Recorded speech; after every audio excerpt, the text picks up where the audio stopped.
Gaan streamen, ja?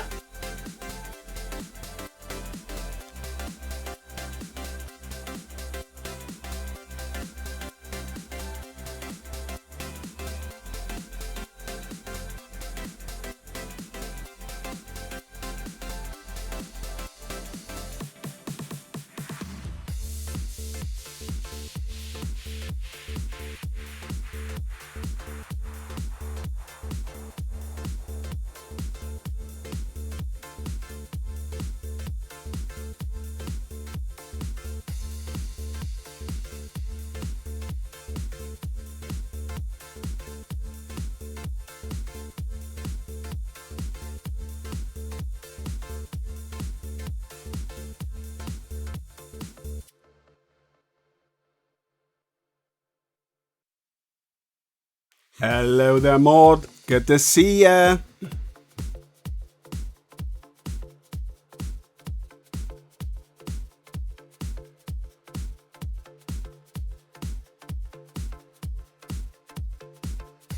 Doing very well, thank you very much. Hope you're well too, my dear.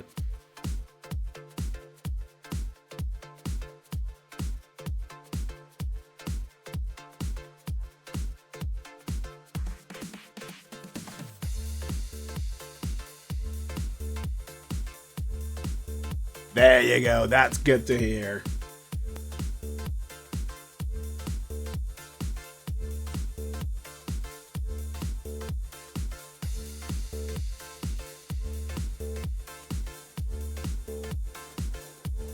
Ooh, well played, well played.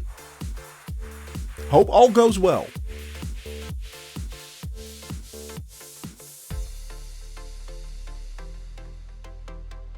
Vroom! Good to see you, buddy.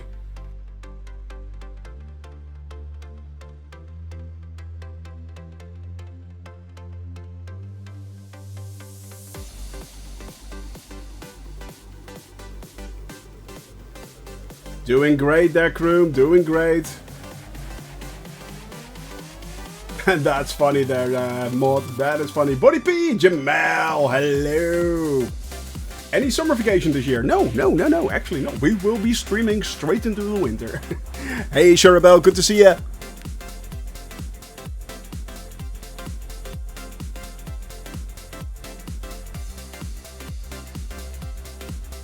Leffy boy, good to see you. And Cybernetics there today. It's your birthday, then you know what's going to happen once the stream starts. Your holidays for the next 5 years? Well, I hope so.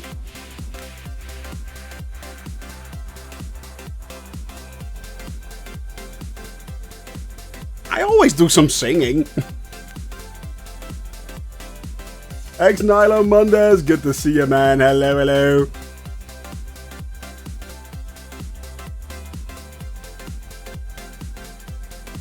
Are you all ready?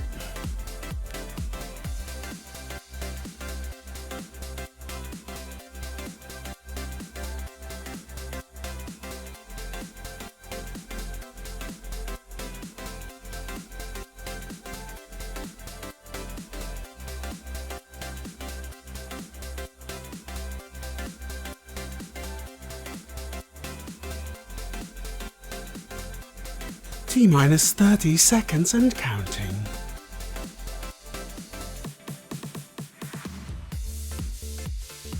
AJ, good to see ya. And T-minus 10 seconds and counting.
Ha!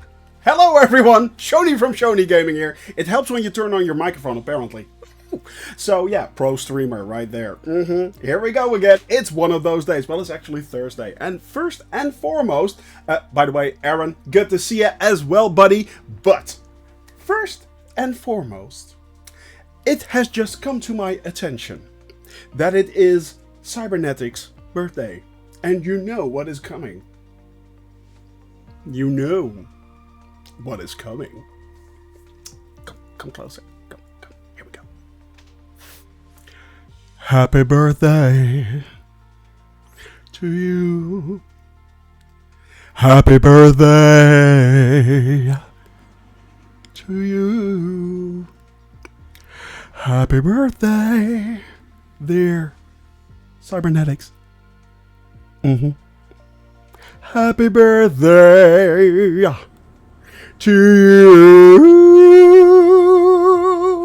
Happy birthday, Cybernetics. Hope you have a wonderful day, buddy. Thank you very much for spending your time here.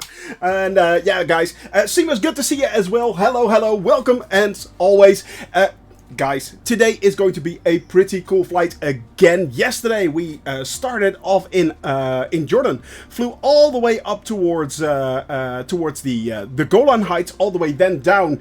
Unfortunately, it was kind of a hilarious flight, but we flew over the Sea of Galilee, we flew over Tel Aviv, we flew over Nazareth, we flew over Jericho. And we landed in Jerusalem. Hey there, Zuzi. Good to see you. Hello. FSPB, Mr. Shoni, indeed. Well, Mr. FSPB. Hello. Good to see you guys. And Speedbird Egypt Day. Yes. Because what we are going to do today is we are going to take off in Jerusalem, fly. Well, we're going to touch the Dead Sea again. Yesterday we flew the entire length of the Dead Sea below sea level. That was different. Never done that before. And then we are actually going to go to the Gaza Strip. We are going to fly the length of the Gaza Strip. Lord Fetchner, good to see you, man, buddy. And 6 months already, Speedbird. Where has the time gone, indeed? No. Tomorrow we are going to Alexandria, actually. Today we are going south. We are going to fly from the Gaza Strip all the way down south towards Eliot, in the vicinity of Eliot, actually. Then we are going to fly along the coast, the Gulf of Aqaba, and we will be landing in Sharm El-Sheikh. Skyhawk, good afternoon to see you, buddy. How are you doing? I'm doing great. So, okay, guys, let me switch over and to show you what we are going to do today. We are going to boop this, and I'm going to boop it again. There we go. We booped it twice, because it's nice. So as I said, start off in Jerusalem right there, and we are then flying towards the Dead Sea again. Flown there yesterday, and actually we flew the entire length of the Dead Sea below sea level. This is 400 feet below sea level. That's insane. So yeah. I'm new to Microsoft Flight Simulator. I installed it yesterday and spent almost all night on the training. Zuzi, that is the best thing you can do. What you now can do is actually, you can follow us around during the flight. If you want to fly along, that is no problem. Roy, hello my friend, LMCD, good to see you as well. I'm going to explain to you in a second, Zuzi, how you can join my flight. It's really easy, actually. So yeah, let's do some stunts today.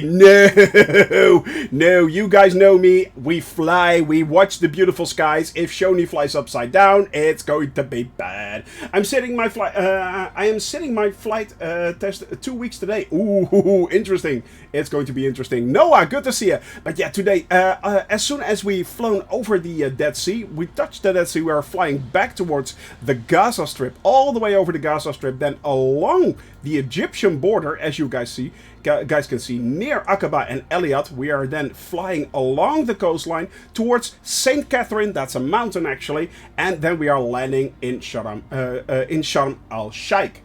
Is there any points of interest? Well, actually, we are flying over, we are starting in Jerusalem, we are flying over Bethlehem, right there, the birthplace of the baby Jesus, and we are then flying towards the Dead Sea, where anyone can walk. So yeah, I do stunt flying. Well, you guys can do whatever you want in my flight. That's the beauty. You guys can do whatever you want. As long as I don't crash, I'm good. So yeah, I don't intend to, but I have pulled up some really impressive looking stuff. Always claim that was your intention there, Susie. Always claim that was your intention. I meant to do that and nailed it. Very important. So yeah. Always claim that. So yeah, guys, today it's going to be pretty cool. Yeah, what we can do, of course, we can look at the wind and the rain and the thunder. Yeah, it's hot. It is. The temperature is the most interesting thing, funnily enough. It's hot. It's freakingly hot down there. It is truly hot. And I've set it to 5 o'clock. No, come on. Slide back, slide back. There we go. It's hot. It's really, really hot. Mr. Pilot, good to see you, buddy. Shout out to the one, the only Mr. Pilot. Get in there. Get in there. Gezelligheid, my friend. Gezelligheid. That's actually how you pronounce it. So, with the hard G. So, yep. Guy, man, it's good to have you here, buddy. It's good to have you here. Hope you're doing well, my friend. Hope you're doing well. So yeah, that is our flight for today. Easy peasy.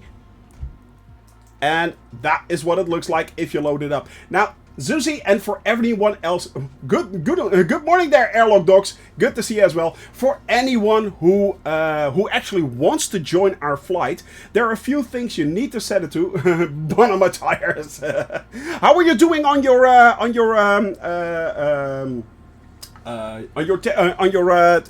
tips for your honeycomb? Sorry. I was like, what's going on? But yeah, it's, how are you doing on your honeycomb, my friend? Hope you're doing well. Hope it's going well. He's, by the way, Mr. Pilot is saving up for a honeycomb. So, a honeycomb alpha yolk. If you want to join my flight, well, there you go. If you want to join my flight, you can actually download this flight plan from the Discord server. So yeah, actually afternoon, but won't time zone stop you? No. No time zone will ever stop us there, Airlock Dogs. No. If you want to join us, first of all you need to do is make sure you're on the North European server. Now to do that, you click on your name if you're in the general settings, select the server right there, and then if you click on that, usually it might say automatic. In my case, it will then automatically go to the lowest ping. But North Europe is the quickest, is the most stable server for us. So that is the most important one. That is the one we use. Now, once you have done that, go to your flight conditions. This is very important. Now, right on top, it says multiplayer. Set this to all players. So North European server and all players right there. And you should be good. You should be able to see us on the airport. In this case, Lima, Jericho, Romeo. That is the airport that we are flying from today. Officially, the airport doesn't no longer exist. But yeah, apparently we can fly from it. So that is what we're going to do. That is what we're going to do, guys. So yeah. You're not following me? Wait, what? What's going on? FXPD, I'm pretty sure you were. Might I suggest try to offset a little bit to the left for your original path after Gaza to catch the craters? Sure, Roy. Of course. Of course. No problem, my friend. No problem. Of course. That's after Gaza, and we have to fly a little bit to the left then. Ah, okay. Okay, that's fine. That should be good. Right. Let me see. So that is what you need to do. Now you have air traffic there. You have, weather right there, and that's all up to you. Weather and time is all up to you. I fly real time. As much as I can realize weather, otherwise we invoke the Arnold, as you guys know, because the Arnold is always there. Get down, yeah. Get into the chopper. Get to the chopper. Alright, so yeah, it's the path is just on the border. Ooh, can you give me a link, Roy, on the on Google Maps, for instance, so I know where to look for? If you can do that, that will be awesome. You know me, I will divert my flight plan for anything, basically. Yeah. I mean, hey, look, it's a hill. Let's go there. So yeah, it's basically that. All right, if you do that, your Your setup will look like this, kinda, and you will see a few people already there on the runway. Weem, AJ is there, Buddy P, Shadabel. So yeah, if you go over there, you can see everyone right there. And then you just click fly. It's as simple as that. It is as simple as that. Shoni is the worst at following his routes. I know, right? I plan something and divert completely from it. Yeah. I am basically an ATC nightmare. I am basically an ATC nightmare. That is what I am. So yeah. So yeah, but other than that, it's fine. It's fine. You know, we're having a laugh, we're having a blast, we're having a little bit of fun. That is the most important thing you can do in life, you know. Just have a little bit of fun. Alright, my friends, loading this puppy up. Here we go. Oh, I don't know what happened there, Roy. Otherwise, please talk to Weem. I'm not sure what happened there, Weem, but yeah. I'm not sure what happened there. Please, there we go. There we go. Thank you very much, Weem. Thank you very much. Oh, it was simply too long. Yeah, that can happen. I'm going to load that up just to make sure. And...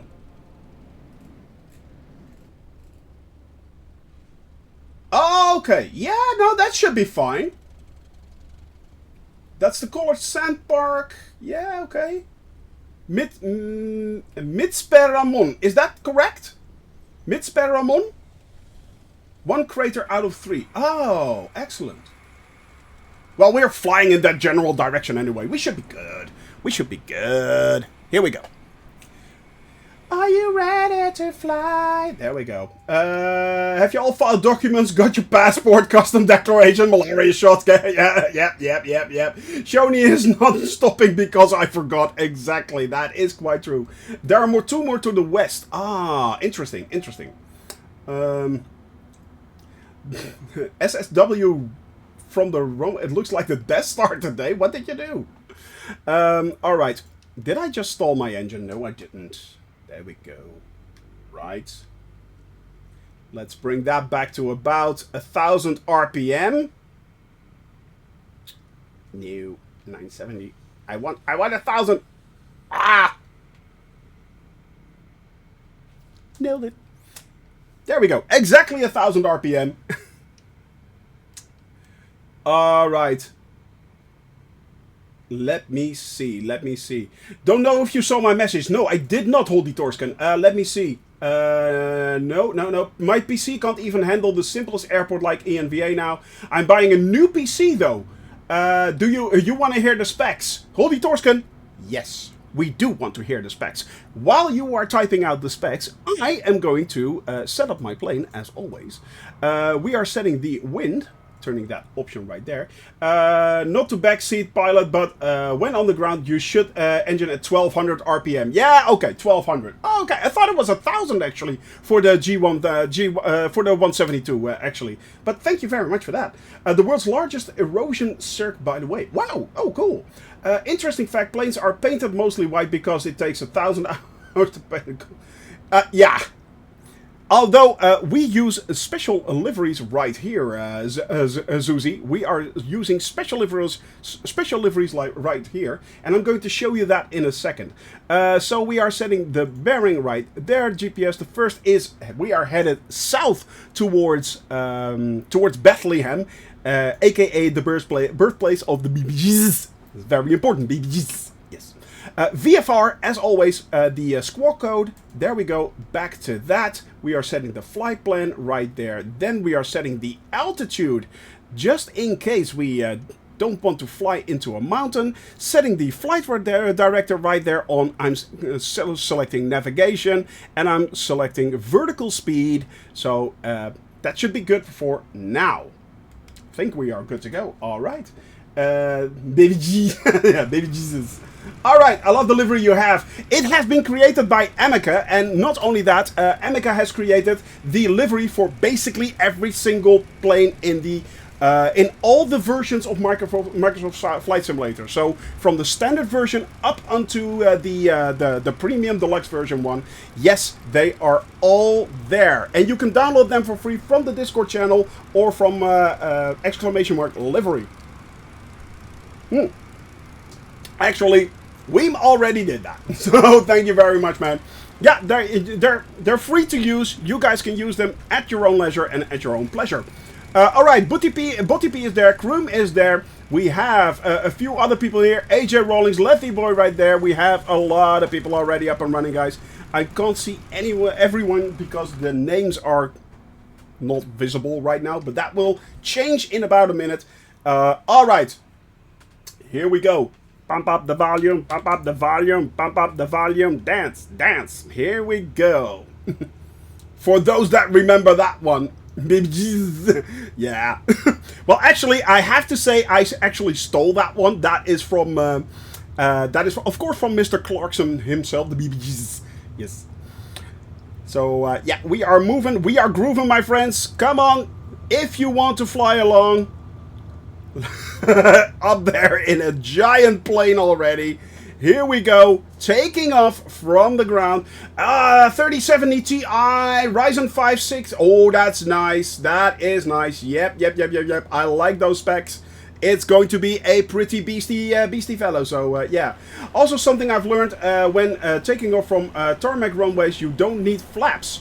The purpose of flaps to get you off the ground faster. Yeah, I always do flaps 10 just in case for the extra little bit of lift, and especially if we are on a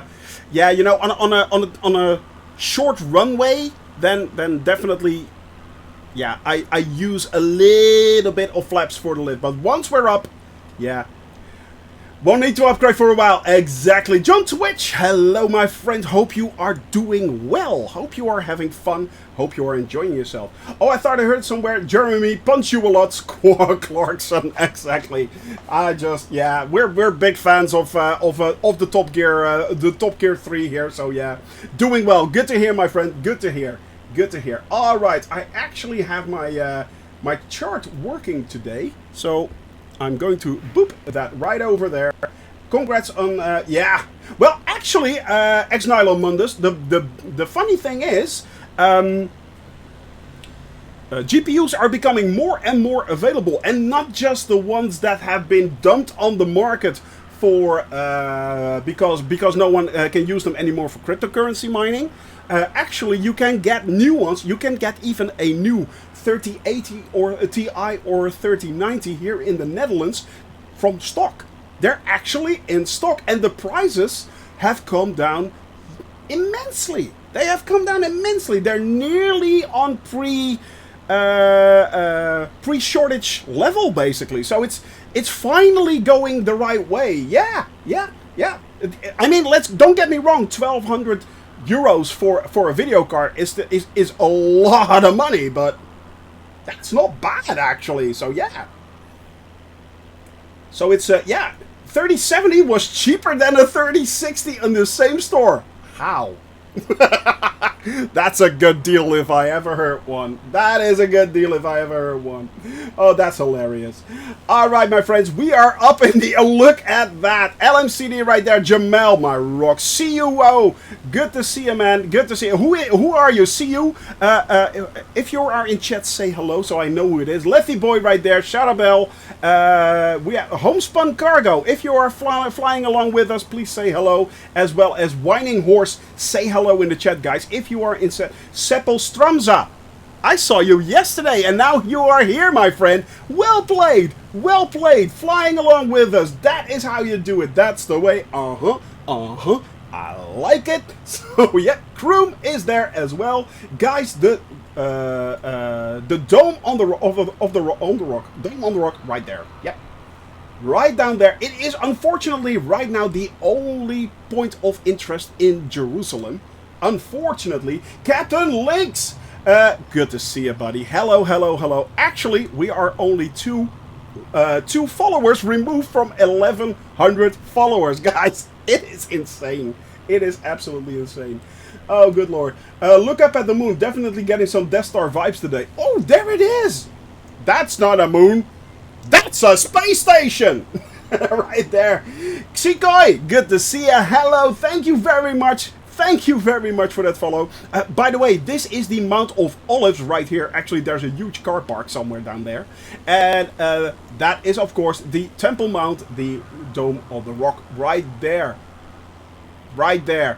But we are now flying towards Bethlehem, aka the baby Jesus. Thank you very much for those biddies right there. Thank you very much, Agnilo Mundus. I really appreciate that, man. Thank you, thank you, thank you. That is so kind of you. Man, you legend. You absolute legend. Thank you very much, my friend. Was not thinking field return. Was thinking the highway where it could be a good spot. Lose too much energy on the turn. Lethy boy. Well timed, my friend. Well timed. So now we are going to look for the let me see. Ah, there he is. Yep. See, yeah, well, that kind of makes sense with a name like that, doesn't it? Yeah, you're flying a Skyhawk, yeah. Yeah, it was kind of in there in the name, wasn't it? Yeah. By the way, new trailer is out for the next Rent Tour episode. I saw it this morning. Scotland. It's going to be hilarious. It's going to be hilarious. By the way, guys, down here is Bethlehem, actually. Right down here is Bethlehem. This should be Bethlehem, if I'm not mistaken. Let me pull up the map. Zoom in right there. Oh, no. Nope. That's not Bethlehem. I'm going to circle to Bethlehem. We need to find the baby Jesus. Yes. Yes. Baby Jesus coming up. Let me see. Bethlehem should be... This is the Squiggly Squiggly Road right there. That's correct. And then... let me see. Yep. Right down there. That is Bethlehem. The birthplace of the baby Jesus. Or the baby steak. Kind of depends on what you want. Kind of depends on what you want. But there it is, my friends. There it is. It is... really close to Jerusalem, actually, which kind of makes sense, of course, but yep. This is the birthplace, apparently the birthplace, of the man himself, he who walked on water, he who turned fish into many, he who healed the sick. There it is. There it is. Yep. These days, I think they have fiber optics right down there. I think that Brian, exactly, Brian, a boy named Brian, and he grew, and he grew, and he grew, and he grew up to be, and he grew up to be a man named Brian. And I nearly drove myself straight into the crib, into the birthplace of baby Jesus. Well played, Shoni. Yeah, landing in a field is safer than landing on the road. Specific fields, yeah. But yeah, I nearly killed myself. That's a good plan. Yeah, maybe don't do that. Maybe don't do that. Faceplant myself straight into the stable where baby Jesus was born. Yeah, hello. Sorry, a little bit late. Shoni is doing show tunes now. Well, I could do, of course, we have the moon up there, so yeah, that is the obligatory fly me to the moon. Oh yeah, baby. And let me dance among the stars. Oh yeah. Old blue eyes, always good for that. Yep. Always good for that. I actually love the theme song from The Life of Brian. I think it's hilarious, but if he breaks it to Oklahoma. Block, you're done. Nay, I say, nay. Oklahoma on the... No. Let's not go there, shall we? Shoo up. No, let's not go there. Jazz hands. Done. And we are off. Yes, nailed it. And airlock is out of the door. Get it? Airlock out of... Yeah. Sorry. That's a red card for me. Alright, my friends. That was Bethlehem. We nearly crashed into the stable of the baby Jesus. Well played, Shoni. And we are now moving on, flying over a tiny little bit of the the Dead Sea. We're going to do something really funny here. For those that have not seen it yesterday, this is going to be hilarious. Trust me. Trust me on this. Everyone following along with me, especially, I saw Lefty Boy in a commercial plane somewhere right there. But yeah, yesterday we already did this. Guys, go low. We are going low. How low can you go? Well, pretty low. Trust me on this. What we are actually going to do is we are going to fly below sea level. So yeah, Comeback Saturday as Shoni plays every character in the stage version of Grease. Including Sandy and Leather Pants is a must-see. Oh, Sandy! Oh, good lord, yeah. Actually, I really like Grease. Grease lightning, go, go, go, go, go, go, go, go, go, go, go, go, Grease lightning. No, no. Oh, yeah. Alright. Hopelessly devoted to you. Yep, we are going to fly below sea level. Oh god, I'm flying a 747 below sea level. Cat Food Squad. That's going to be awesome. How cool is that? There's not many pilots who can say we actually flew in a 747 below sea level. Funny thing was, actually, I'm not sure who mentioned this yesterday, but apparently near here a C-130 once landed, a military C-130, and actually the entire electronic suite shut down because the plane detected it was 400 feet below sea level, and it just shut off automatically. So they had to bring it in without anything. So yeah, an A320 below sea level. I know, but we're going to do it. And it's pretty easy, actually. Watch that dial over there. Watch that dial over there. Watch the altitude, guys. You can see it go down already. 26, 25. It's going down, but it's going below. It's going below. It is hilarious. All right. I am... well, I'm turning around my phone because it's annoying. There we go.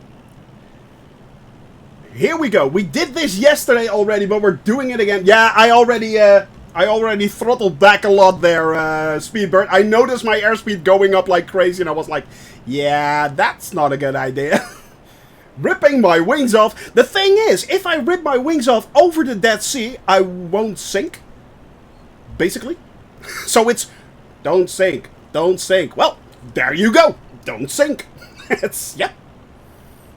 Watch that dial right there, guys. Watch that dial. 900 feet.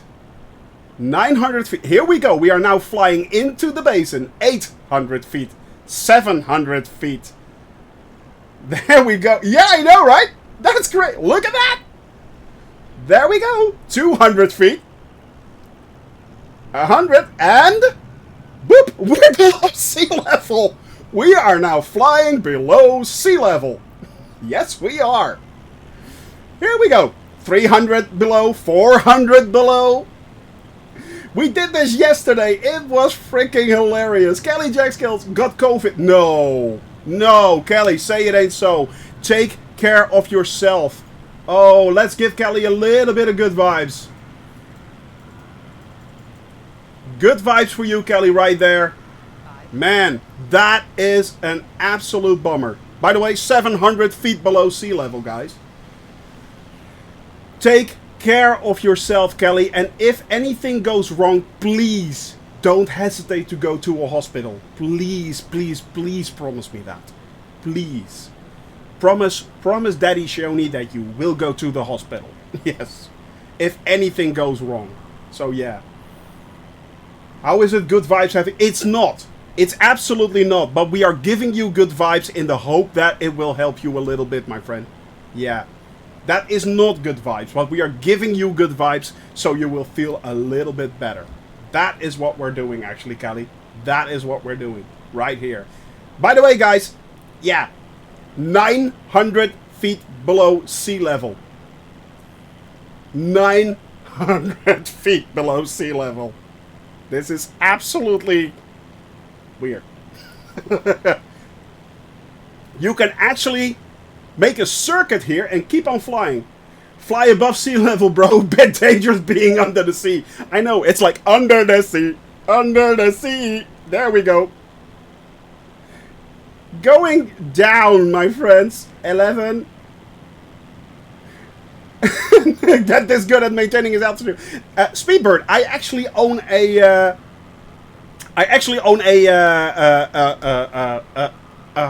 alpha yoke honeycomb alpha yoke right now. So that is that helps out a lot, actually.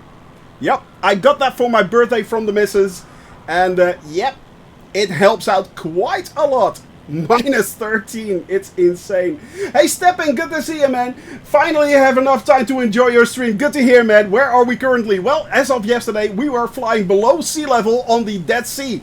What you see right there is, yeah, this is below sea level.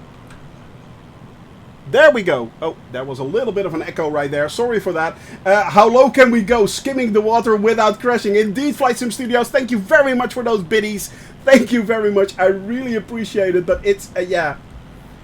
She's still, she's working. Oh, no, hang on. 1250. There we go. Yeah, I am really low. This is as low as I go, just to make sure. But this is as low as I go, my friends. We are going up now. The climbing is a little bit hard, though. Keep that in mind. Climbing is a little bit hard, so start climbing. Make sure you do not hit that wall right there. But we are going to make a turn right now, and we are going to fly up again. But this is hilarious, guys. This is absolutely hilarious. I'm still below sea level. I'm still below sea level right now. I know, look at that. Still below sea level. Bill Cipher, good to see you, man. Hello, thank you for flying along right there below sea level with all of us. Simplace right there as well. Good to see you all. LMCD in front of me. AJ Rolling skimming the surface right there. JM Knights, how are you doing, my friend? You are below ground level. Yeah, I know. Well, it's, yeah.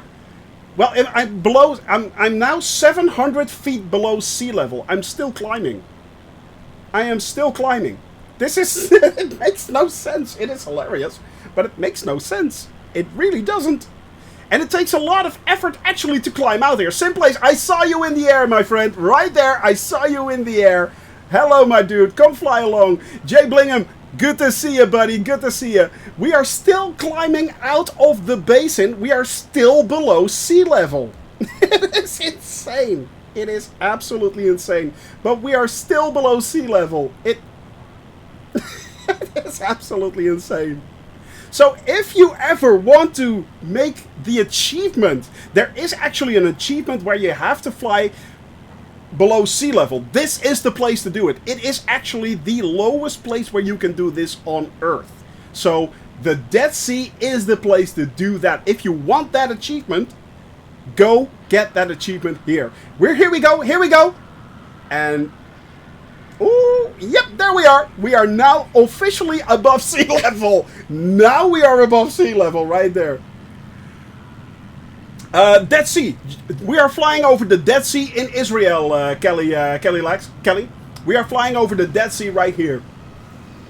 It's weird seeing the numbers go down, yet you're climbing. I know, it's weird, isn't it, Speedbird? It's so weird.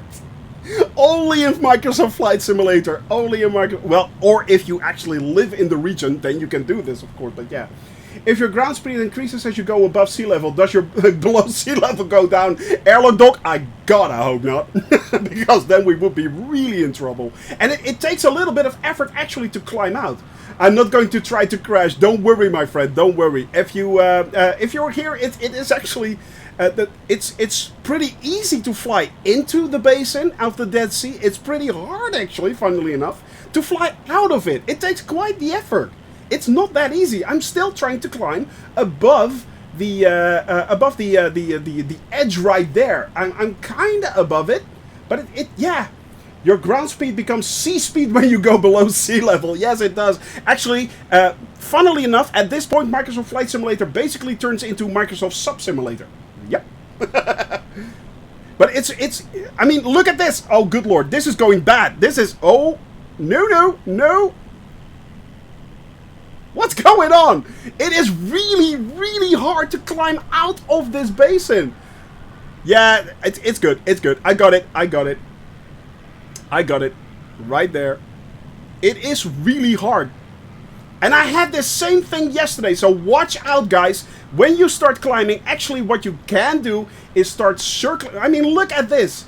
This is the turbulence that you're actually getting from the wind that comes over the edge right there. So you have to climb. Start circling, start climbing, make slight movements, and start climbing out of this. It is not easy, trust me. Diabetic winds, that's wind that blows up the slope. Yeah, exactly. Yeah. Are we going to visit Petra? Kroom, already we visited Petra. Yeah, we visited Petra last week. Yeah, last week we flew over Petra. Unfortunately, Petra doesn't... There's nothing to see there. It was really a bit of shame. Yeah, it was really a shame, yeah. I mean, what they... Fire tubes 2 and 3, exactly.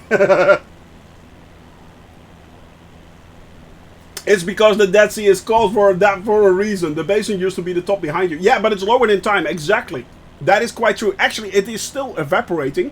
And yesterday, I learned from you guys that it's apparently fed from the Sea of Galilee. There is a channel that actually feeds water into this basin so it doesn't dry up completely. Alright, my friends.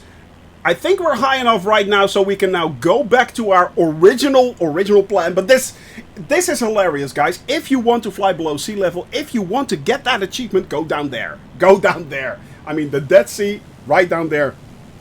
It's, by the way, the Dead Sea is 10 times more salty and more salinated than the ocean.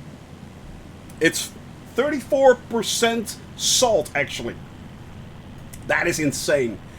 That is absolutely insane. Get to 2,000 feet before going over the edge. Yeah, exactly. Well, we're nearly there, so that should be good. We are climbing quite nicely right now.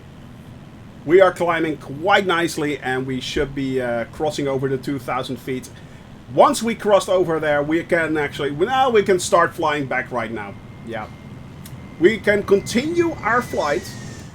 Right there. Start flying on. Guys, that was hilarious. That was hilarious. Actually, yesterday we did this as well. And we flew the entire length below sea level. All the way up to that point right there. Yeah, I should be good. And still, look at that. Still. I'm still getting buffeted around like crazy. Look at that. I mean... Since I just reframed my 172 trip into the Savage Cup World Trip, I'm a bit afraid of this part of the journey. It's already this hard to climb out of it in a Cessna. I know, right? It is. But once you're out, it is fine. It takes a little bit of effort, but once you're out, it is fine. Yeah, it's expected turbulence, but it's a safe altitude. Exactly. And we are having a straight headwind. So the wind is exactly coming from this point straight ahead of me right there. Straight ahead of me right there. That is where the wind is coming from. So yeah.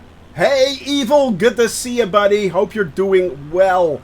Hope you're having a lot of fun. So yeah, that was the Dead Sea, guys. How cool was that? How hilarious was that? Yeah. Alright, I have to set my... Let me see. Yep, alright, there we go. That is fine. Now we are flying towards... we are now flying towards... Actually, we are flying towards the Gaza Strip. That is where we're heading for. Forfeit Junk, good to see you, buddy. Hope you're doing well. Hope you're having fun, actually. And I'm trying to zoom that out, so you guys can see where we are headed. There we are. Tried in a 747, almost died twice. Oh, good lord. Yeah, that's not easy. But hey, you flew below sea level in a 747. There are not many pilots that can actually say that. So, yeah. There are not that many pilots that can actually say that. It is the deepest point. It's at, yeah, nearly 10,000 feet. It's absurd. It's absolutely insane. Yeah. That is quite true there, Airlock Doc. It is really, really weird. I really wanted to do this trip today as I live in Israel and went on a holiday in Egypt. Man, this is, it is, yesterday was already amazing. And today, once again, here we are flying over Israel, and it's wonderful. It is truly, really, really cool to fly here. Such scenic scenery, dramatic scenery, I can even say. Yeah, just a sec, guys. I need to do something. I will be back in a second. Yes, I will not turn on the autopilot. This should be interesting. Back in a sec.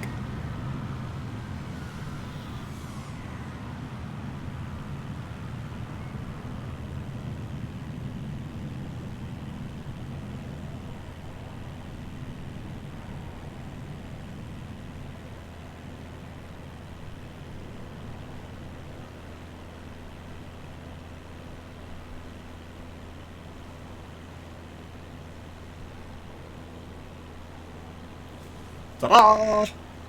We're still up in the air, moving a little bit off. We just flew. Yeah, right. Yep, there we go. By the way, Jeff, good to see you, buddy. Hope you're doing well. Uh-oh. And actually, I just flew around without an autopilot right there. This thing just wants to fly. You heard about? Yeah, I heard. Yeah, high water in our the province of Limburg, but also in Germany. It's in Europe there's a lot of water damage going on. It's bad. It is pretty bad. You died? No. Did you, guys? F for Cat Food Squad.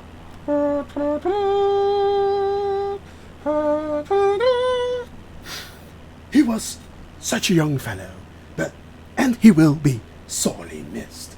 Flying around in his nice little bird, and his wings being clipped at such an early age. It is always a horrible thing to see. But there is, of course, an option for him to get back, and that is called the respawn. There we go! He will be back in a sec. I'll be right back. Yes, you are. Red card right there. Exactly, Jiminy Dutch. You are. There you go. That one's for you, buddy. Hope you're doing well, my friend. Hope you are having fun. Cheers. The one, the true, the VIP, man. Sorry, the rescue heli is just in the air for fun. Exactly. But I won't give up. The 747 will stay in the air as long as I am in chat. That is good to hear, buddy. That is good to hear. Yes, commitment. That is what we call that. Commitment right there. Indeed. Alright, we are on the correct altitude. Getting closer to the Xbox release. Yes. And the performance update. Indeed, guys. I think it's like 11, 12 days away. Something like that. 27, so it's 12 days away. 12 days away for Sim Update 5 and the Xbox release. And Sim Update 5, of course, will bring us a huge improvement boost if all goes well. If all goes well, guys. So and I'm fully confident that it will. How do I get the point of interest pointers up? You go to data or to your settings. Actually, if you go to your settings. Then you can actually add these points of interest as an option. In your settings, you can add them. It's pretty easy, actually. They're not that hard to find.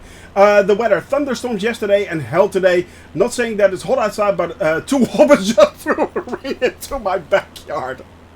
Evil Worm. First of all, that one's for you, right there. Second of all, awesome quote.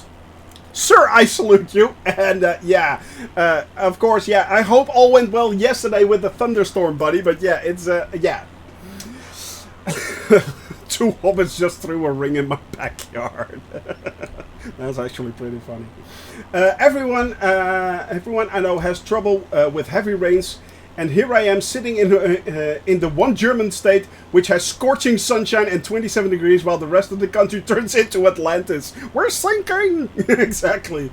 I see that the Flight Simulator for Xbox is only releasing on the newer generations. Forfeit junk. Yes, it's only on the Xbox X and Xbox S versions. Yes, that is true. That is absolutely true. Exility. Does anyone know how I can fix the 50, 40, 20 callouts?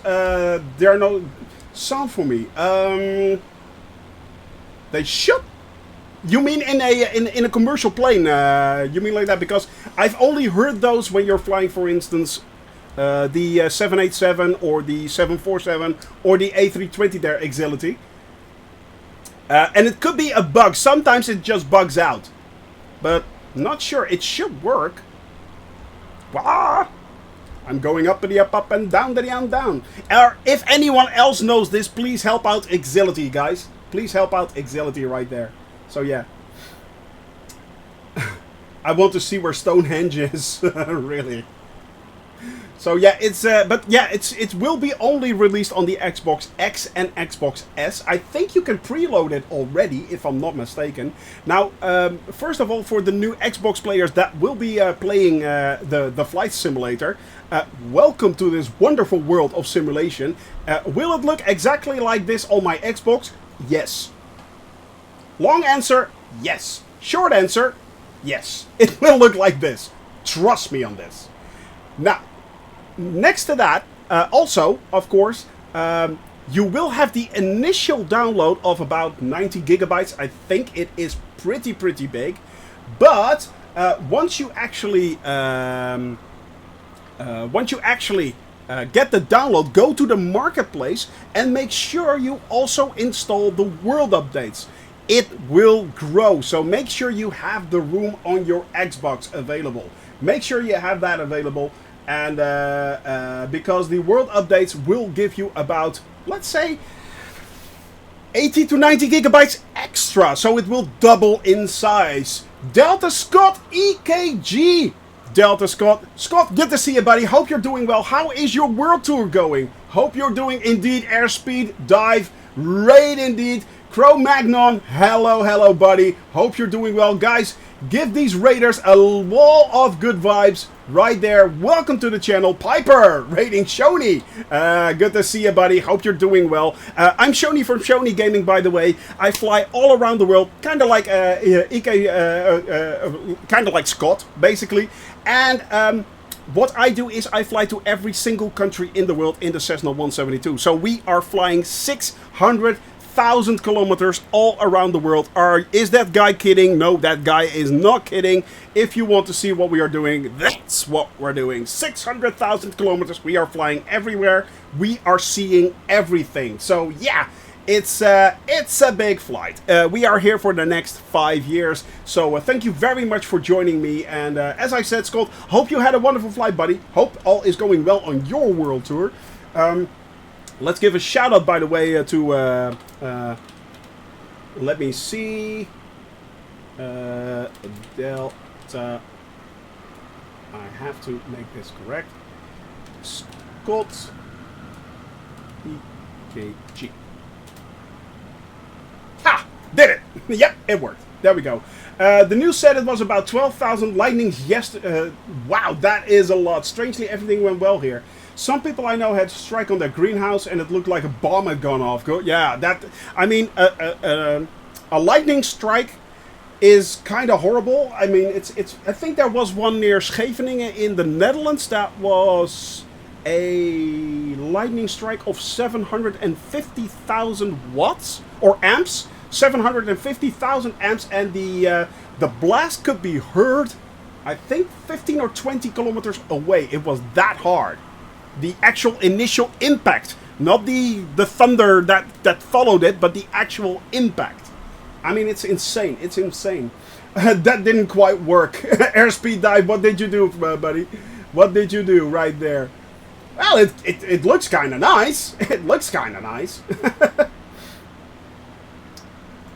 So yeah, guys, I hope you're doing... Oh, no, it did not. It did... No, you're right. It didn't quite work. Yeah. Yeah. Yeah, you're right. You're right. I'm going to do it again. It should work. All right, let's get this to work. Let's get this to work. There we go. Shout out. Ha! Got it. There we go. Go check him out, guys. Go check him out. Give him a little bit of cabin crew love. Give him a little bit of cabin crew love. There we go. Made it work, airspeed dive. Yeah. Thanks for correcting me, by the way. Thank you very much. Shout out link itself. Yeah, exactly. No self-promo. No. Don't worry. Don't worry. So, yeah. It's, I mean, we need to get that right. So, yeah. We need to get that right. All right, guys. We are currently flying towards We are flying towards the Gaza Strip, actually. I need to... Oh, this is really annoying. My little nav map. I usually, on top right there, I don't use little nav map. Unfortunately, I had to use little nav map because the Jerusalem airport that we took off from in real life apparently no longer exists, but it does in Microsoft Flight Simulator, so I kind of selected it on a whim. Unfortunately, I could not use Navigraph anymore, so we had to switch to little nav map right up there, the map, and now it just wants to zoom in, and I don't want it to zoom in. Zoom out, you tiny little devil, you. Yes, Amica is here as well. We are moving and grooving. Welcome back from holiday, buddy. Hope you're doing well. By the way, how is the syringe? How did the syringing go? How did the vaccination go, my friend? Hope all is well. By the way, we are moving towards Beaufort, and from there on we are headed towards the Mediterranean, the coastline right there, and we are flying towards the Gaza Strip. We are following the entire length of the Gaza Strip, and then we are heading south along the border of Egypt. We are flying along the border. On a suggestion of Roy, we are going to fly over a few, apparently a few craters that are there. So we're going to see if we can get a lock on those. Heading all the way south, nearly to Eliat and to the Gulf of to Aqaba. We are following then the Gulf of Aqaba and all the way down south towards Sharm El-Sheikh. There we will be landing for today, but coolest thing is, we are actually leaving the Middle East today, and we are entering Africa. Which means you guys get to choose a new save point. Now, the thing is, every time I crash, and you guys almost saw me crash today, straight into the stable of the baby Jesus in Bethlehem, we actually have to restart on my save point, and my save point is chosen per region. Joburg. Yeah, let's go to Joburg, shall we? Yeah, that's a bit off. Now, what we are going to do, actually, because Africa is so big, we actually get to choose for North Africa 2 save points, and for South Africa 2 save points. And don't say Marrakesh and Casablanca. Those two are close together. Guys, come on, be a little bit creative. You know, it's like... But actually, Casablanca and Cape Town were also already chosen. I mean, they were suggested. But you guys can suggest. So please, start suggesting. Start suggesting save points for North Africa. I want to hear from you guys. If I crash... where do I need to start again, and from where do I need to fly again? Now, as I said, if I crash, in this case in the Middle East, I have to start in Beirut and fly all the way back to Jerusalem and do this flight again. So it's a penalty. It's a penalty, guys. Keep that in mind. Keep that in mind. It's a penalty. So work with me. What do you guys want me to start in? Tunis. Tunis is a good one. Jamal, Tunis. Okay. Okay, please. Yes. Any more? I'm going to start up a notepad right here. And going to do... we already had Casablanca. I'm really partial to Casablanca, by the way. Casablanca. We have Tunis. We have Cape Town. There we go, Cape Town. So, yeah, guys. Casablanca was an early hub of aviation. It was, actually. It was. So, yeah, it was pretty cool. Luxor. Luxor. Island control. Yeah, Luxor. Okay. Luxor, I'll take that. That is pretty cool, actually. That is pretty cool. And by the way, hi there, Island Control, buddy. Hope you are doing well. Hope you're doing well. So, yeah, Joburg, of course. We have now Cape Town and Joburg, but that is Algiers. Algiers, there we go. Cape...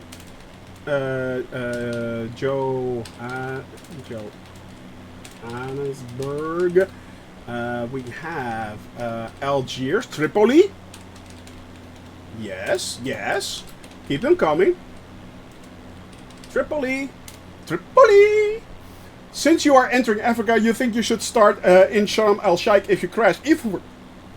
No, the save points are always chosen by the community. The save points are chosen by the community, not by me. Khartoum, Sudan. Oh, that's a nasty one.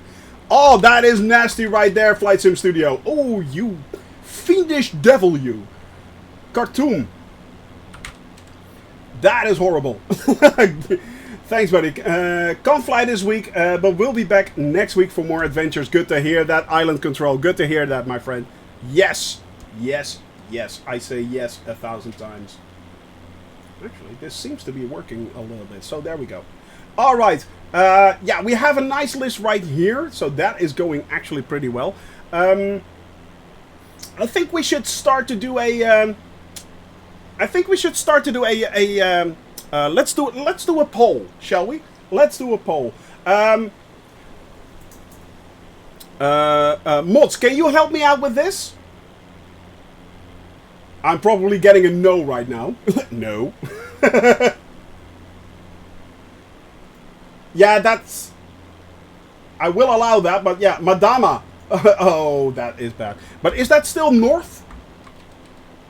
Is that still north? In fact, you're in Europe again.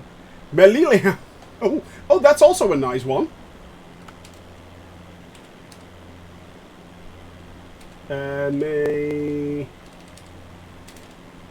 There we go. Jama Airport. Oh, good lord. Oh, good lord, guys. Good lord. Good lord. You guys are actually... You're going out of your way now, aren't you? You are going out of your way. You are going out of your way. Mods, could you set up a poll for me, please? Is that possible? Let me see. Let me see. I'll be doing this one. I just sent a list to the chat. I'm not sure if we can do them all, but we are going to set up a poll and see if we can make that work. Right there. There we go. Need to stay on target as well. We are now flying towards the Gaza Strip, by the way. In the distance, you can actually see the Mediterranean right there. We are nearing the Mediterranean. So yeah, in the middle of Africa, a long way to any coastline. Oh, good lord, guys. Good lord. So yeah. All right, let's see. We have a lot of horrible suggestions, by the way. We have a lot of horrible suggestions. Well played. Well played, my friends. Well played.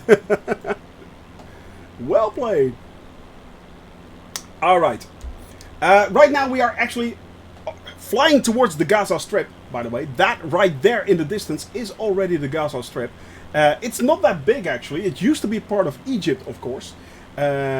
Now a contested area for the Palestinians and the Israeli, and of course, let's face it, the Egyptians aren't still happy about it. But hey, yeah.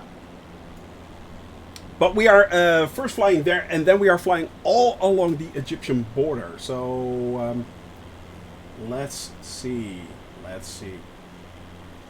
if we can. Is someone managing a poll right now of the current mods? Not sure. Hello, mods. Hello.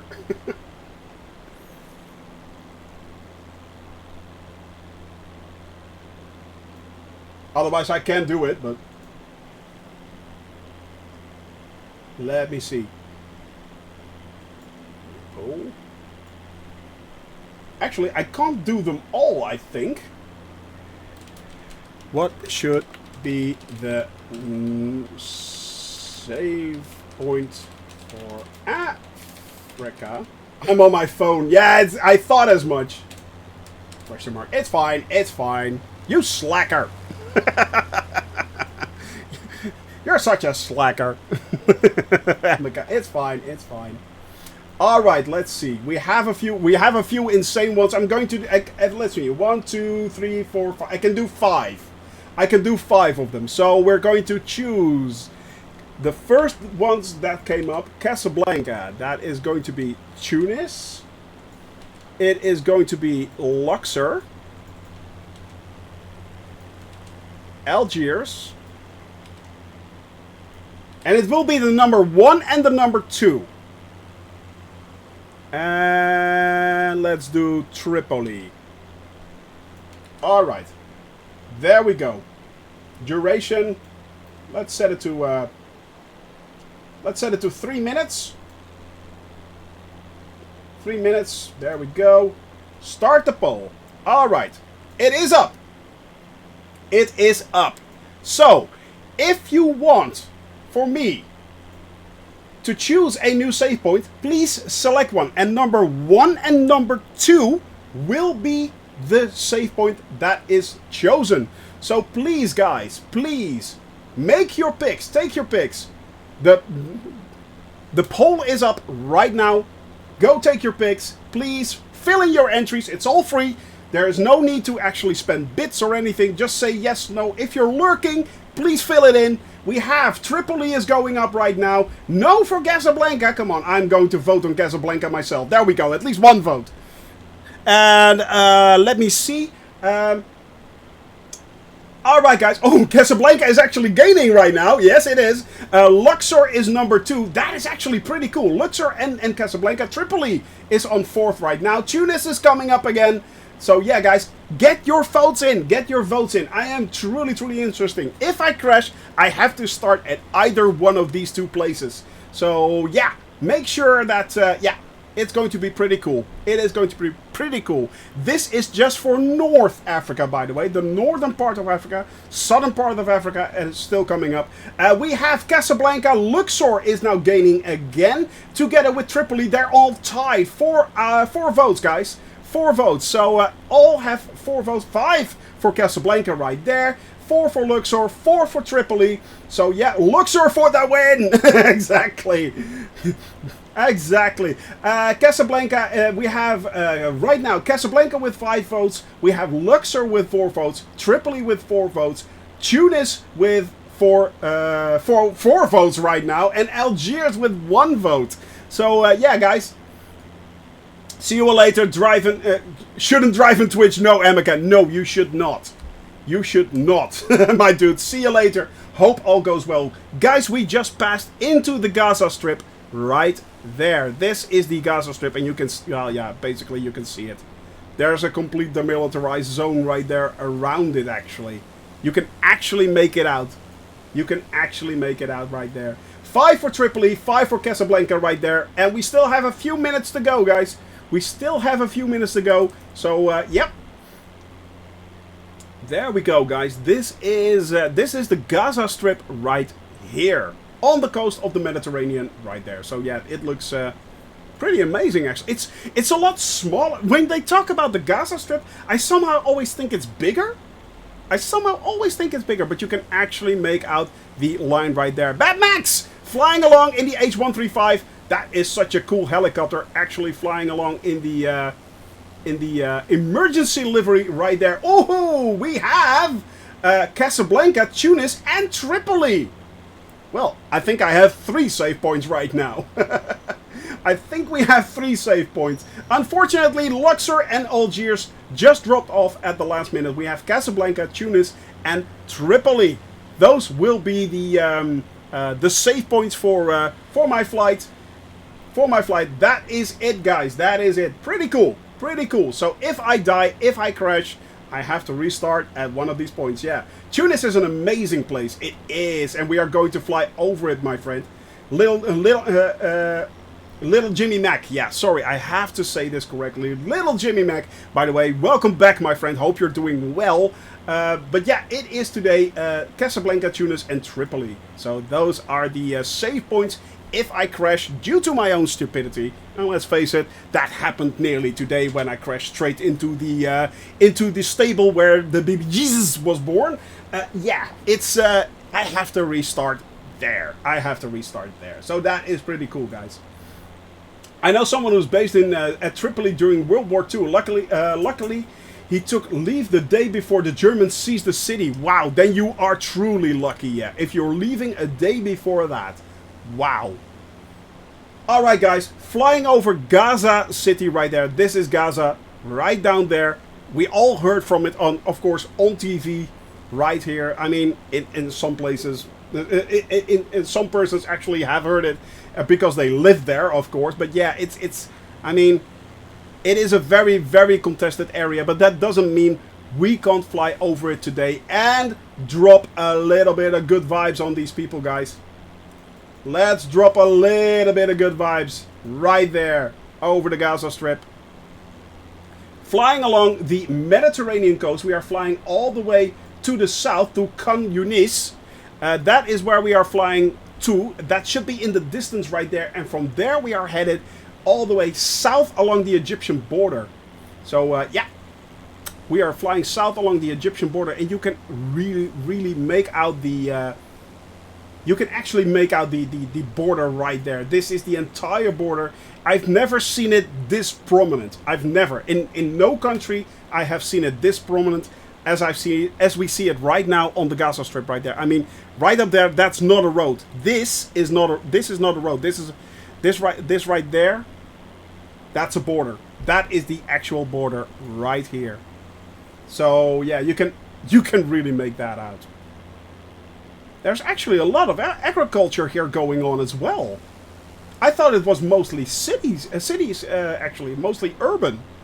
But there is a large part in between there that is actually agriculture. Huh, interesting. And I think there is also a tiny bit of fishing going on there as well. I don't think they can go out that far. But yeah, there is a little bit of fishing going on there as well. So, By the way, my friends, last sip right here as we fly over the Gaza Strip. That is my last sip over the Gaza Strip. So that rhymes. Really, Shoni? Yeah, it does. But yeah, guys, this is the main road that we are following right now. It goes all the way from Gaza along the length right here to Deir el-Balah. And from Deir el-Balah, we are flying all the way up towards Khan Yunis in the distance right there. Once we fly over Khan Yunis, we are flying towards the south, basically. Flying all the way down towards well, near Aqaba, near Eilat. Basically, Aqaba and Eilat are basically sister cities. They're a stone throw away from each other. They're really close. I didn't know they were that close actually Aqaba and Eilat. But they're if you're standing on a pier in Eilat or Aqaba, you can see the play. You can see it. You can basically see it. They're that close. There's just a tiny strip between them, and then it's just continuing cities. So yeah, Eilat also, of course, a very known tourist place for tourists in Israel, next to Tel Aviv, of course, and Haifa, where we were yesterday, which was also very beautiful. And this down here is Deir el-Balah. That is down there. Following the coastline and the border, coastline on the right hand side, right there, that is the Mediterranean coast. And we are flying along the border. It is really distinct. That is so weird. It is so weird to see this. Hey, Elron, good to see you, buddy. Hope you're doing well. This is so weird, guys. And gals, by the way. You can so make out the border right there. It is really strange.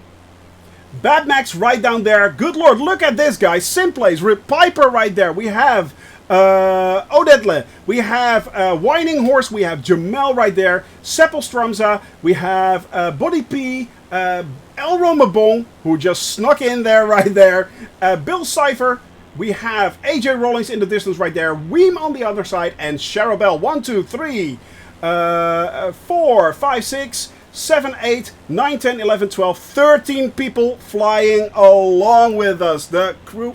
So, am I saying this right? Yeah, I think I am. 13 people flying along in the cabin crew, giving a little bit of good vibes and a little bit of love right down there over the Gaza Strip.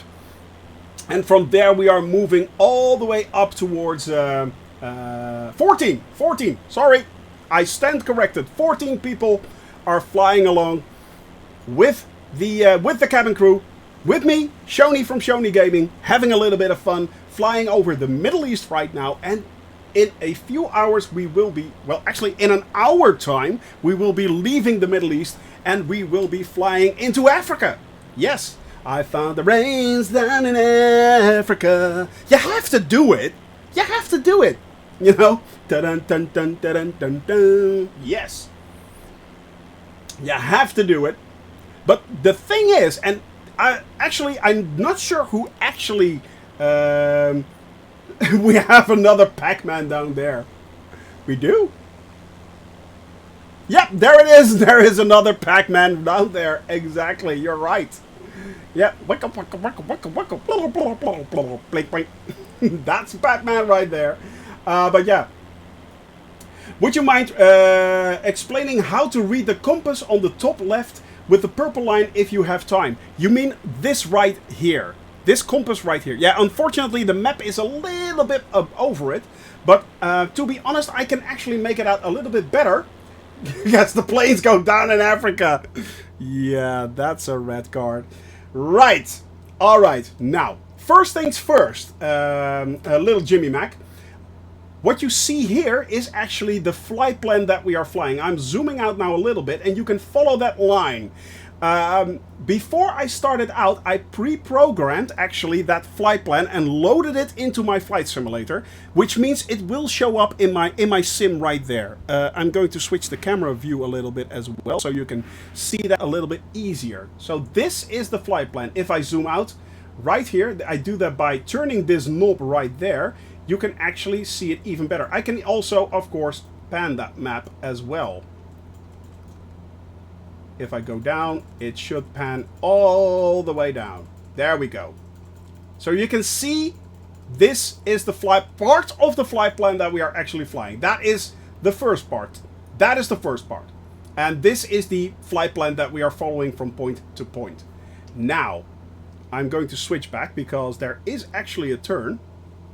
And to everything, turn, turn, turn, there is a GPS coordinate. Turn, turn, turn.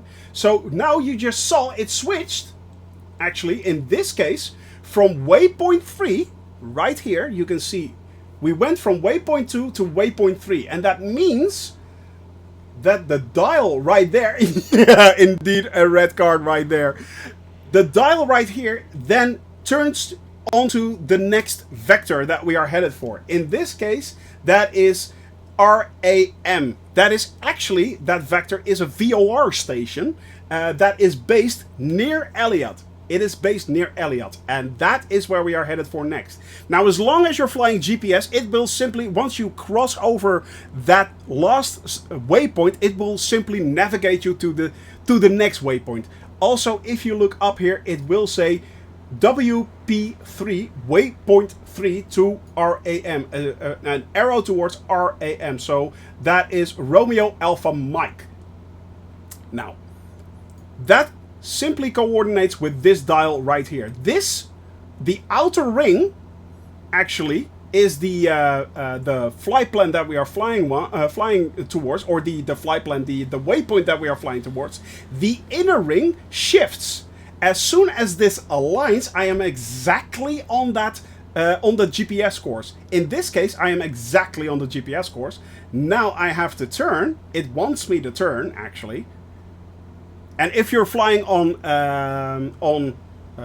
autopilot, this is what it will use mostly if you're flying GPS. You can also, of course, fly VOR and set the heading yourself. That is also an option. In this case, that is the blue dial right down there. If I now turn this, you can turn the heading knob right on top. You can actually see the dial moving. Or I can double press it and it will simply take on the heading as well. So that is basically what's going on right there.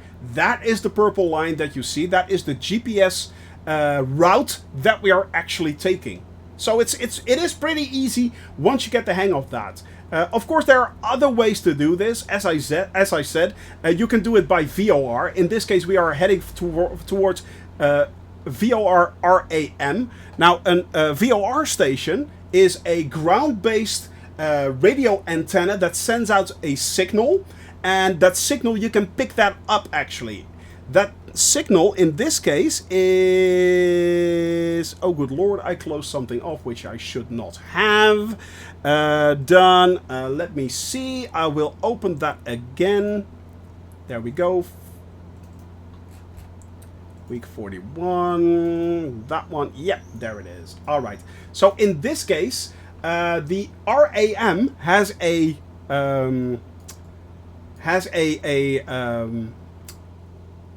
signal of one. Let me see. 11. Where is it? RAM is. I've got the 113.85 megahertz. And it's basically what you do is you tune it in like you are tuning into a radio station, basically. And it is actually a radio station of sorts. So what you do in the outer dial right here is set it to 113. Well, it's already set to 113. And in this case, it's and the other is 85. So that's one down. It says 113.85 right here. Now, if I switch that button, if I press the button right above it, it will actually switch to active. So if I switch that to active, as soon as we get near it, it will start picking it up. Because, as you know, every radio station has a range. And it is a certain range that you have, actually. In this case, I'm not sure what the radio station range is of RAM, but usually it's like 100 nautical miles, between 80 and 100 nautical miles. So this should be picked up as pretty soon, actually. So yeah, it's. I hope that helps out a little bit. This is basically how you navigate. That is basically how you navigate. Let me see. We are now flying south, by the way. No, man. That's no problem. I always... Oh, also, little Jimmy Mac, and this goes for everyone else. If you have set the autopilot, for instance, in this case, if you want to use the autopilot and you have the navigation right there, I can set the... this is also pretty cool and pretty easy. You can set the altitude right here, so you can see the altitude right there at the top. And if I turn that knob right there, that will set the altitude. Now, let's say I set it to 4,000 feet. 130 nautical miles. It should have picked it up then already, shouldn't it? Because we're only 89 nautical miles away from it. So why isn't it picking it up? That's strange. 113.85. That is RAM, isn't it? Cherubel, do I have the settings wrong? You cannot have enough RAM. That is true. That is absolutely true. Now, as you guys can see, I'm a little bit off course, but I have set my navigation to GPS right there, nav mode on. I set my vertical speed on. Now, all I need, and I've set my flight director on. All I need to do is press this button right there, engage autopilot, and you will see it will switch on. It will start to wiggle about a little bit. Now, also, what I can do is, in this case, set my vertical speed to about 400. And it will not only start to actually start to direct itself on the route. I'm doing nothing right now. But it will also start to climb. And it will stop climbing once it reaches this number right here. So it's now at 3,200 feet. It will climb with 400 feet per minute. And it will stop climbing once we reach 4,000 feet. And that's it. Now there's nothing I have to do. Absolutely nothing. That's it. And it will just simply follow the route. I just forgot actually that we... Yep, Jiminy Dutch! You actually redeemed the final sip. Well played, my friend, well played. The VOR is lower than its surrounding terrain, so yeah, exactly. Exactly, that is probably the reason why we can't pick it up yet. But this is all I need to do to actually set the autopilot. It is that easy. It is that easy, so yeah. Remember that satellite image I put up on Discord? You can see the difference in color and terrain on both sides, apparently due to overgrazing. Yes, you were the one there, AJ Rawlings. I mean, if you are flying right there, you can actually see the Israeli border, which is very, very green. And on the other side is the Egyptian border, which is basically desert. So it's, well, in this case, we are flying now over a desert. But yeah, there is, you can barely make it out right over there. Do you think the Xbox version will have what you discussed? It will have it all. being able to upload flight plans into the GPS. Well, that is the only thing I'm kind of worried about. I'm not sure how they're going to do that, to be honest. I'm not sure. But it would not surprise me if there was an option where you could download, for instance, the flight plan that I'm flying from Discord on a USB stick, for instance, and then upload it into the Xbox. I don't know. It's just a PLN file, or maybe you can actually download it via a I don't know. I have no clue. Or download it in some way to your Xbox, and then yes, you should be able to load it up. If that is not the case, on my Discord channel, I always place for the flight that we are doing that day, I'm placing a navigation route. We have a few members here of the very proud Compass Club from Captain Arash. Shout out to Captain Arash, by the way. Go check him out if you have not checked him out. He's an awesome guy. Captain Arash. And he has the Compass Club. He's doing the same thing basically that I'm doing, kinda. But he is flying fully via VOR. He's flying fully on Compass, not on GPS. And there are a few members of the cabin crew, for instance, of the Compass Club. For instance, Jamel is one of them. And these guys like to fly with navigation points and how to navigate exactly without using GPS. If you're into that, you can always pull up that file as well and then just simply follow that. I have the headings there, I have the bearings there, how long you need to fly a certain amount of time. Also, I have things there like VOR stations and their signals, which you can use. There are also there's information on the runways that we are going to land on, including ILS settings and stuff like that. So it's all there. It's if you want to fly, if you cannot use the flight plan that is already available on Discord, you can actually use that as well. So there are many roads to travel, basically to the same point. So yeah. Alright guys, by the way, I'm going off autopilot right now. You can see the autopilot blinking red right there. That means it is off. That means it is off. So yeah. Have to be semi-AFK, rain, flash flood, heading our way. Oh no, Elron, say it ain't so. Oh man. Thanks for discussing. No, I'm always glad to discuss things like that, my friends. I mean, we are here as a community to help out everyone that is flying along and wants to fly and wants to join us on our flights and have a little bit of fun.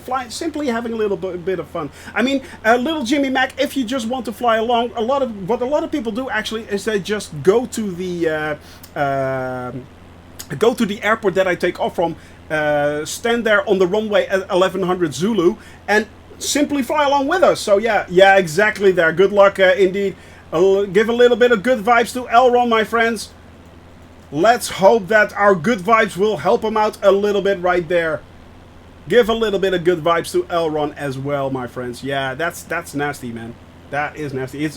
The weather currently it seems crazy. Oh, by the way, before I forget, where are we? Where are we? We are nearing. Are we nearing? And Zeus. Roy just pointed out the crater that we are going to, but I think we are nearing it actually. Terrain, is that the one I want? No. Satellites. Let me see, my friends. Let me see. I'm looking to see if we can actually find that crater. Oh, it's there. Yeah. Okay. Yeah, we're flying actually towards it. So we're good. We're good. We're good. We're diverting again. We are diverting again a little bit. And then we are headed for Mitzperamon. That's where we're headed for. Apparently that is one of 3 craters, 3 impact craters. So that should be really interesting to see. That's pretty cool. What's that? Is that some military... It kind of looks like a military complex down there. Interesting. Huh. Or is that irrigation? I don't think it's irrigation, is it? No. That's not irrigation.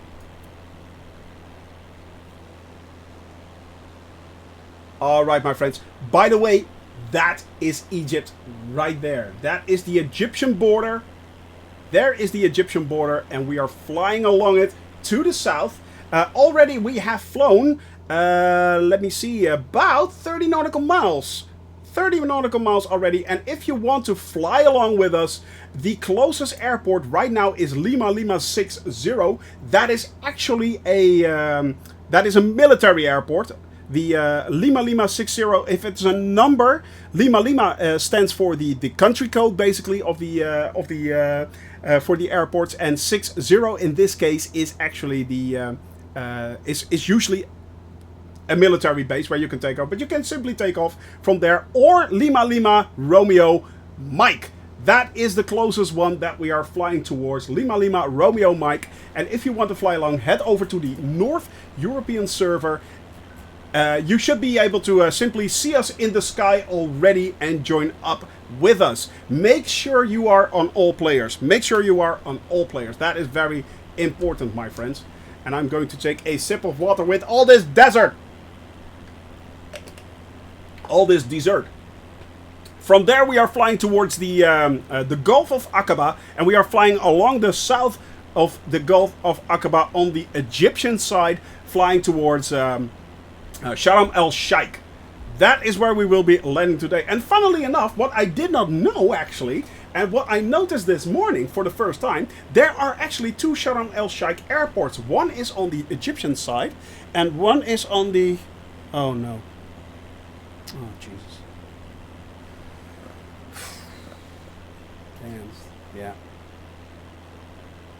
For those Dutch people out there who follow the news, Peter R. de Vries just died. Yeah. So that's pretty bad. That is pretty bad. Dang. The reporter that was shot a few days ago, yeah, he just died. So, yeah.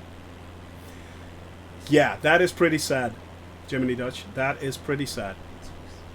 Yeah. So yeah, where were we? Yeah, there were two airports actually. So there's one on the Saudi side, and there, yeah, it's Hutra Omaha. There is a Dutch reporter, a Dutch crime reporter. He was shot a few days ago, and he just died in hospital. So yeah, it's that's pretty sad day. A few months ago, or actually a year ago, the lawyer was already shot. It's all, and there was a lawyer that was shot. Yeah, it's pretty bad. His brother, yeah. There you go, guys. So yeah, that is pretty horrible news. Was already a little bit afraid that would be coming, but yeah, it's here. So unfortunately, so rip Peter R. de Vries, and good luck to all his family and his friends and his yeah, and his colleagues, of course. Horrible news, guys. Horrible news. But yeah, where were we? Yeah, I have to regain myself a little bit. Yeah, exactly, Lefty Boy. Exactly, yeah. As I said, there are two airports of Sharm El-Sheikh. One is on an island on the Saudi side, and the other one is, of course, Sharm El-Sheikh International. That's the big airport, actually. So yeah, basically you could land on Sharm El-Sheikh twice in two countries. So that's pretty cool, actually. And of course, Sharm El-Sheikh is a very well-known holiday destination for tourists. So yeah. All right. He wasn't able to survive 3 shots in the head. Yeah, exactly. Well, Cat Food Squad, I mean, yeah.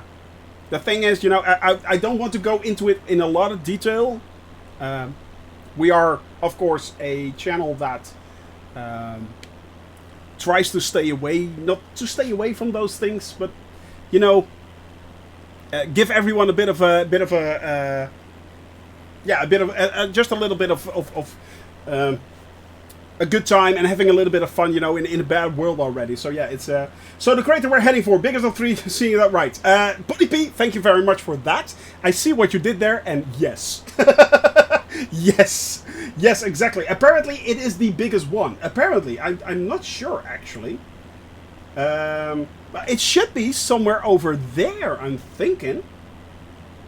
Because there is Mount Natha in the neighborhood. That's nearly...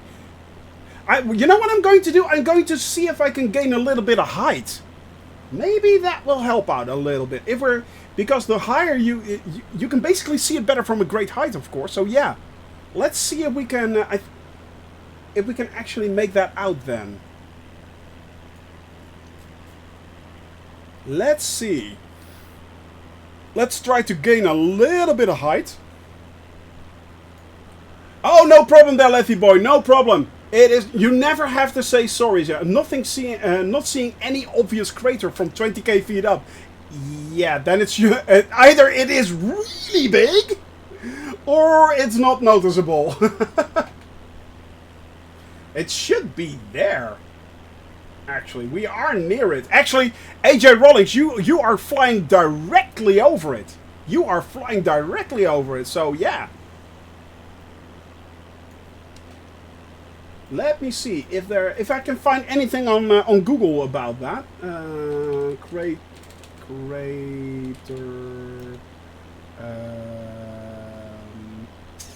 Crater.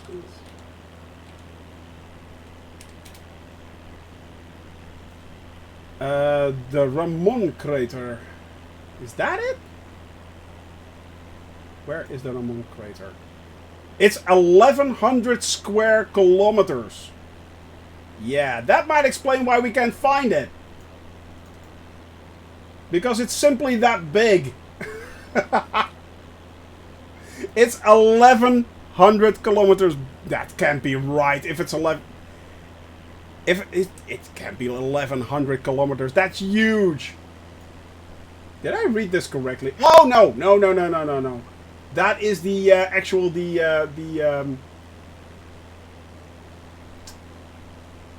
It's an erosion crater. It is an erosion crater. So it's not an impact crater. It's actually an erosion crater. Ah, but that's different. Okay. So it's basically all eroded. There's an airport. Lima Lima Mike Romeo near the edge. Yeah, exactly. We are headed for it, actually. We are headed for it. We are headed for that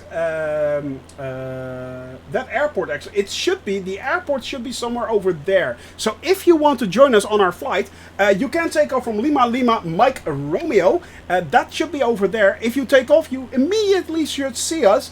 And we are on the North European server, guys. So yeah, Odette right there, Buddy P, Elron McBone, Sippel Stromza, Piper in the air, Bill Cypher still flying along with us, Ween Jamal, my rock, and of course Ween. We have Simplays right there, Shadabel, and way up there is AJ Rawlings flying high. Yes, he is flying high. And the airport is, I think, somewhere over there. There should be an airport right there. We are still climbing a little bit, but it is a erosion crater. So I see a valley of the a valley kind of thing. I think that is it. I think this is the crater, actually, what they call a crater, but it's not actually an impact crater. So yeah, about 10 nautical miles northwest from GV Gevis. Let me see. Let me put that up.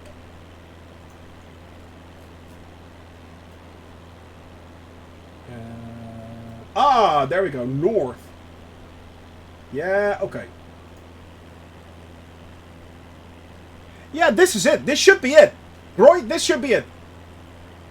It's actually called Mitzpe Ramon. Mitzpe Ramon. I hope I'm saying this correctly. It's actually quite impressive. It is. Look at that. But it is an erosion crater, which means it's not an impact crater like with a That's a city. That's the city. Ah, okay. Okay, that's the city near it. But this is the area, I think.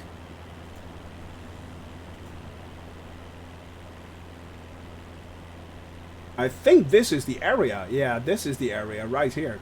I think this is the entire area right there. And it's basically a scar in the landscape.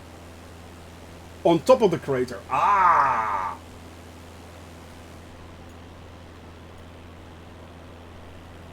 And that is Mitzperamon.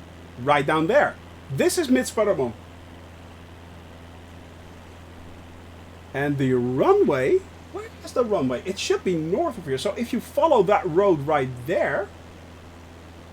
Am I saying this correctly? Yeah. There should be a runway somewhere over there. Oh, there it is. Yeah, found it. Found the runway as well. There it is. If you need to refuel, there is the runway. Right there. That is Lima Lima Mike Romeo. And this is part of that erosion. Whoa! Look at that! Oh, we're going to fly the length of that. Come on, guys. Wow. So you can... Ah! Look. Oh, guys, I'm going to switch. Boop. Ew. There we go. Now you can actually make it out. So it starts all over there. It starts way over there, follows this line right here, and then it goes all the way up there. That is it. Is that a river running through it? Yeah, I think it is. Oh, that's runoff. This is all runoff. This river is basically runoff from the sides of the canyon right there. Wow, look at that. That is indeed very impressive there, AJ. Wow, dry one most years. Yeah, exactly.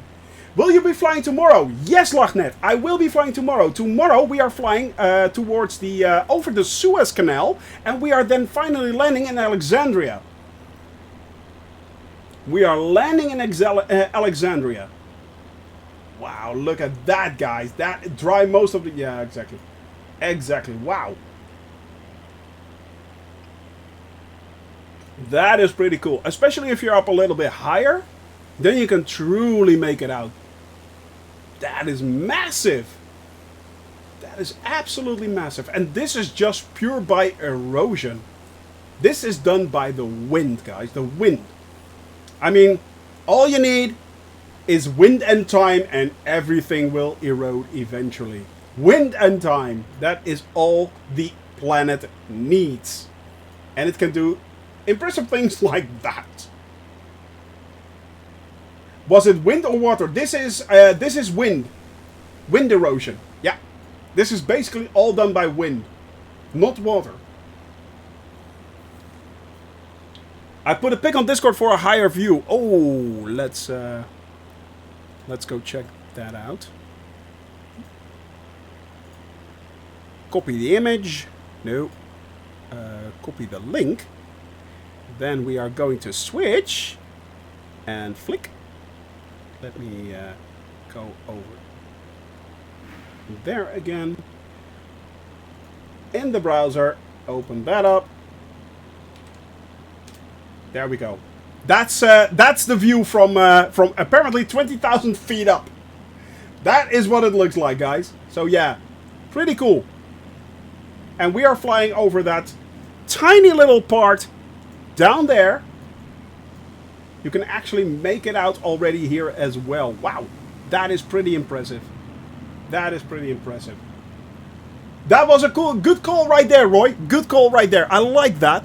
It's tiny little things like this, you know. When you're flying around all over the world, I don't even know about a % of where we are flying. I look things up usually on Google, of course, the country, you know, things to do and things to see in a country. If I don't know anything about it, you know, I go to Wikipedia and look up things which are interesting of a country. But people that actually have been here, live here, know the place, and say, Shoni, you have to see this, go there. You know, it's like those. they're like tiny little gems that you find, and it gives you such a cool view of a country that you're flying over. Yeah, that's the benefit of having local people. Right there, right there. Actually, Roy, you're kind of my fixer. Basically, that's what you need if you're doing something like this. A fixer for every country. People saying that, man, you have to go there. You have to see this. You know, everything. Don't go to the touristy place. Go check that out. That is cool. And it's yeah. Basically, you're my fixer, Roy. But yeah, it's kind of like that. And it really does feel sometimes like that. I mean, we've had so many people already here saying, are you flying over my home country? Make sure to visit this, that. And usually, 9 times out of 10, I always incorporate those points of interest because they are actual, in my opinion, points of interest. You know, you have the standard points of interest that everyone knows about and everyone flies over. I mean, as soon as we are flying over in the neighborhood of Cairo, are we going to fly over the Giza plateau? Are we going to visit the pyramids and the Sphinx and stuff like that? Yes, of course we are. Of course we are. It's obligatory. You have to do that. And trust me, it's really cool from the air. But there are a lot of things out there that a lot of people miss during these flights. They just go to these cities, they go to Paris and fly only over Paris, never seeing anything else from France. They go to London just to fly over London and never see anything else from the rest of the UK, you know, and you're missing out.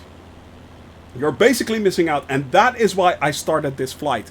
Fly everywhere, see everything, go everything, do everything, you know, it's like, yeah. Some prefer the small crater as you see more distinct shape of it. I believe that, yeah. It blows my mind that we're looking at something created 220 million years ago. That is quite right.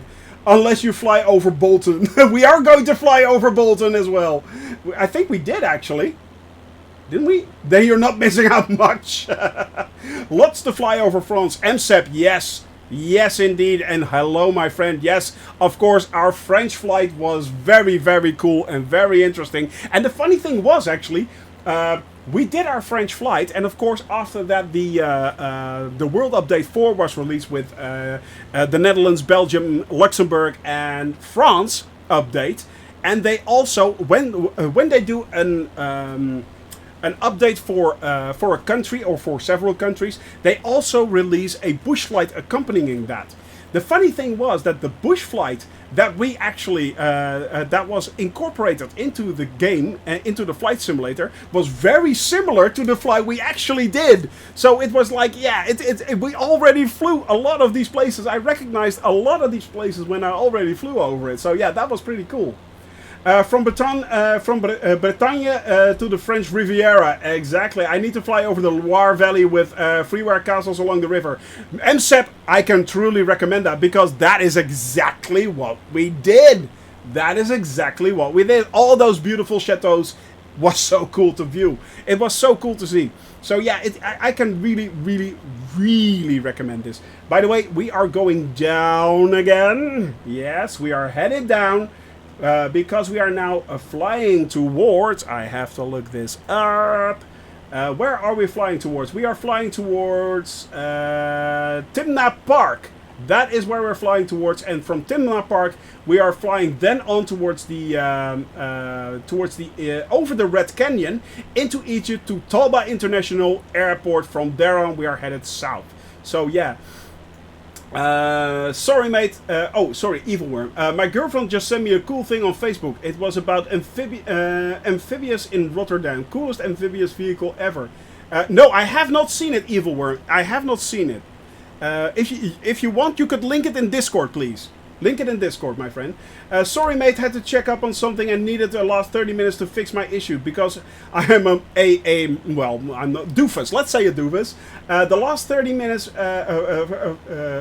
because I'm a moron who flew for half a year without the world updates enabled since I didn't realize you had to download it manually. Yeah, you have to download that. Yeah. But now I'm back again to enjoy the rest of the stream. Good to hear that, Stepping Vistas. Good to hear that. Yeah, you have to separately download those updates. Make sure you do that. So that is very important. Just switching planes, flying a 747 is hard. Cat Food Squad, I can, yeah. It's especially when you're flying that this airspeed right there. It is pretty hard, guys. It is pretty hard. Link the homepage for it on my Discord. Yes, do so, please. Thank you very much, Evil. Thank you. So yeah, guys, definitely learn my lessons. Also, Stepping Vistas, I'm not sure if you also have that enabled, but if you go to settings, then data, make sure you have the Bing streaming thing enabled, the Bing map streaming or something like that, because a lot of people have that apparently turned off, and sometimes people come up to me and ask, Shoni, why does your stream look so good and why does mine look a lot less? Is that all down to the fact that you have a stronger PC or a better PC? No, actually it isn't. Make sure you have the Bing map settings turned on, the Bing map streaming turned on. That will change your simulation to no end. That will change it to no end. So, and it's a simple setting. It is easy to look over it, but it will really, really turn everything upside down. Trust me on this. So yeah, make sure that you have that set correctly. And that will greatly enhance your experience. I mean, and a lot of... I'm pretty sure that a lot of... you have enabled it. Yeah, okay. Only thing I have disabled in the game is air traffic and freezing effects for the stream. Yeah, I have freezing effects on. That is... interesting. Yeah. And it's actually pretty cool. It is actually pretty cool. I started flying in Norway when it was freezing. Actually, in Scandinavia. We flew up to Scandinavia in winter. Yeah, over the pole circle and all the way up to the most northern point of Norway. So that is actually the northern part of the European continent. I can tell you that was an interesting flight. Yeah, real-time weather. Yeah, little Jimmy Mac. Yeah, real-time weather. That was an interesting flight because the funny thing is, this plane does not have any de-icing. None. So if icing builds up on my plane, that will influence not only my flight mechanics, I will not be able to climb as fast, I will lose power. It was bad. It was pretty bad. Tagging along, no problem, my friend. Always happy to have you guys here. I can see you in the distance there already. There you are. Ready on the runway. But yeah, a little Jimmy Mac, real-time weather. So basically, at some points, I actually had to break off my flight and look and divert to another airport in Sweden. This happened actually nearly twice, and yeah, that was a thing. I nearly crashed a few times there. That was definitely a thing. It was pretty interesting, I can tell you that. But it also makes the stream more interesting, funnily enough. I mean, I wasn't really that a competent flyer at that time, so learning all those things on the fly, pun intended, was really a learning experience. It was really cool. It was really cool. And the stream, the chat, you guys helped me out. It was awesome. It was really awesome. I really enjoyed that. Yeah. Alright, I've read about all about the craters. There are actually 5 of sorts in this desert, and they were formed by water carving through different types of rock. Aha, so it is water. I thought it was wind, actually. But it was water that actually carved this out millions of years ago. Well, on the other hand, that kind of makes sense. I mean, water is a powerful force, so yeah. And often, many a time, you can actually see old tributaries of rivers and stuff like that. I mean, you can actually make out tiny little rivers because this, where the trees run, that still contains water. So yeah, I thought so since the river is down there. Yeah, exactly. That does kind of make sense there, Buddy P. Thank you very much for looking at that. Hey, Dog's Breath, good to see you, buddy. Hope you had a wonderful birthday yesterday. And how are you doing, my friend? How are you doing? Lovely day, both here and there. Exactly. We are flying along the the Egyptian border right there on the in the south near actually we're headed towards Elliot and Aqaba. We are headed towards the Gulf of Aqaba. We are then flying over into Egypt, and officially we are in Africa. So that's going to be pretty cool. A funny thing they say about Norway: in the northern part of Norway, mosquitoes are so large they need to landing clearance before they stop flying. Yeah, I really did underestimate that. Actually, Amica is from Sweden, as you all know, or may not know. Amica is Swedish. And he was recently on holiday in the north of Sweden. Yeah, he showed a picture of those mosquitoes. Those things are big. Those things are really big. I mean, yeah, you can get them on a you can basically sit on them. You can put a saddle on these things. Good lord, slight hangover, which is good for me. Well played, sir. Well played there, Dog's Breath. You had a good holiday, a good birthday then. That is good, my friend. A good birthday. But yeah, guys, these mosquitoes, you can basically ride them. They're big. They are really big. Yeah, exactly. Something like that. Something like that, Jamel. Something like that. No wonder people up north are so pale. They all stay inside. They all stay inside with their shotguns. If there's a mosquito coming near, I will blow its face off. So yeah. Yeah, that's not something you're looking forward to. If a mosquito like that sucks you dry, yeah, you need a blood transfusion. So from the blood loss. Tyler, exactly. Yeah. If you're stung by a mosquito like that and it sucks you dry, you basically need a blood transfusion. That is pretty bad. But we are making good time, actually, my friends. We are making really good time. But that is because we have a 12 knot tailwind. That is why. If you look at my at the wind right there, it says 12 knots tailwind right there. So yeah, that is the reason why everything is going so well. Actually, I forgot to turn off the landing lights. They can be turned off right there. So yeah. I always forget the landing lights. I don't know why that is. I actually have a button for the landing lights on my honeycomb yoke. And I still forget it. Still like, oh yeah, I need to turn it off. Click. Yeah. Whoops. Yeah, you're already landing again, Shoni. I know. Yeah. Whoops. Like, yep. My father toured through Finland in a camper a few decades ago and told me always there were 2 seasons in Finland. Winter and mosquito season. Winter and mosquito season. Oh, good lord. Ram captured. Oh, yes, indeed. You're right. You are absolutely right. You can see right there. I was talking about it earlier. And as soon as it picks it up, it will say Ram right beside it. Now, what that means is if I now switch my CDI, you see this blue line right there. That is actually the that is actually pointing towards that that VOR station right there, and that is that is RAM right there. So if you look at it right there, you can see that blue line. That is actually picking up the VOR station right there. But we are using GPS, so that is fine. By the way, don't switch the CDI during if you have autopilot on, because it will turn autopilot off. Keep that in mind. Tiny little tip right there. Shoni's tips. Ding! There you go. Yeah. If you start switching over your CDI while you're flying on autopilot on GPS, it will turn the GPS off. So if you're wondering, why am I flying in a totally different direction and why is the ground coming up so fast? That is why. So yeah. Keep your fingers off that CDI button right there.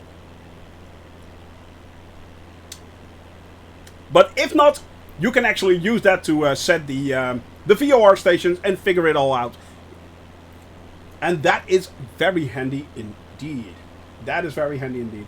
Alright guys, in the distance is Elliot. Now we already flew over Elliot. Well, we flew near Elliot actually, but yeah. Of course, we flew over Aqaba and near Elliot. Well, actually, we flew partly over Elliot, actually. We did. But yeah. Flown already over there, so we're not flying over it again. But yeah, landing lights are actually kept on energy. Really? As they're LED, not much. Yeah, yeah, of course they're LED and they're LED lights these days, so it will not use hardly any energy. Yeah. Being visible by other planes in VFR. Never actually really considered that, Lachnet, but that's actually like the same thing in the Netherlands at least. If you're driving a car, you have to keep your lights on as well, basically. It's kind of like that. How do I set the height like you have, Shoni Gaming? What you actually do there, Cat Food Squad, is if you go down here, you can see the altitude button right there. And if you... In this case, I am at 4,500 feet, so I'm way above it. But if you do the outer knob, if you turn that, you can actually set the large incrementals of 1,000. If you use the inner knob, you can set the incrementals of 100 feet. So that is actually how you set the height, basically. Now, if you want to know the actual ground height, you press B and it will correct the height there as well. So that is what you do. I hope that answers your question somewhat. But I did not know that, Lachnet. That's pretty interesting actually, and it kind of makes sense. By the way, guys, this is Lima Lima Oscar Victor right down there. What's your vector, Victor? There we are. You can take off from there if you want and join us on the North European server. We are flying on the North European server and not on the West European server. Funnily enough, you'd think, as I am from Amsterdam, I will be flying on the West European server. But yeah, West Europe is really buggy. At least it was in September, October, when we started flying this incredible, crazy thing we're doing. I'm not sure how it is now, actually. If it's more stable, but yeah, we're so stuck on the North European server. I think this will be our home for a long time to come. Indeed, indeed.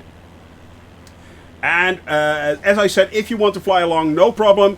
And there are a lot of people already flying along here with us as well. West has... Yeah, same here, Buddy P. West has the best ping. I mean, I have a ping of 9 milliseconds, I think, on West European server and 34 on North Europe. But North Europe is much, much more stable, funnily enough. Jamal had a lot of problems. Jamal right there, aka my rock, as always. He had a lot of problems staying on the West European server, was constantly kicked off. And a few others of you guys had the same problem as well. So I switched over to the North European server. That solved all my problems in one go. So since then, we have been flying on the North European server. Much, much easier. Much, much easier. Much more stable. So, but yeah, as I said, I'm not sure if this has changed. Recently, may have that it's become much more stable than it is right now. But yeah. Sip of water right there, and we are headed for I have to look this up. We are headed for Timna Park. That should be down here. This should be Timna Park right down there. Very dramatic dramatic sceneries right down there. It looks so cool. I mean, the way the mountains here, they break off straight into that valley right there. And this valley, by the way, is the border between Jordan and Israel. And this is the third time, actually, that we are flying in this area. It's the third time. Right up there is the that mountain range right there. That is actually Jordan right down there. We have flown to the north along that ridge right there. In the distance, way over there is Petra, near Wadi Musa. That is over there. Unfortunately, it doesn't really show up, but yeah. The new airport is to our left. Yeah. You mean that one over there? Not in the sim yet. Oh, okay. So there's a new airport right here. Oh, hang on. Is that... No, that's not that, is it? That's not it, is it? Could be. Whoa.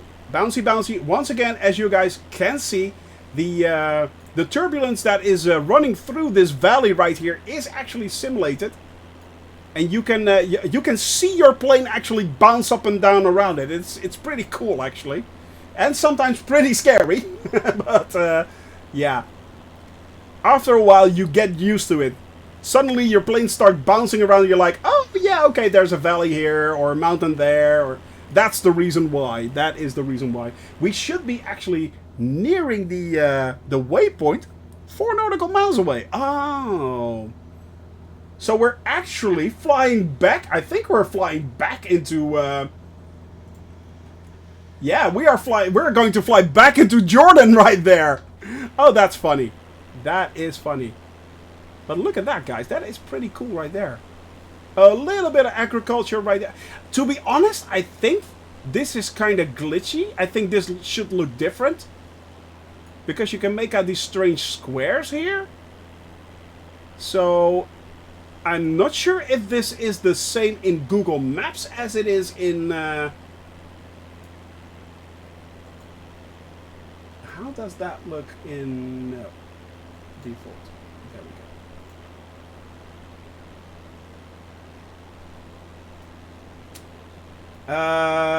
Auto-generated because there was a cloud. Yeah, exactly. Exactly. The funny thing is, there, Roy, the funny thing is, look up the airport, the main airport in the Seychelles.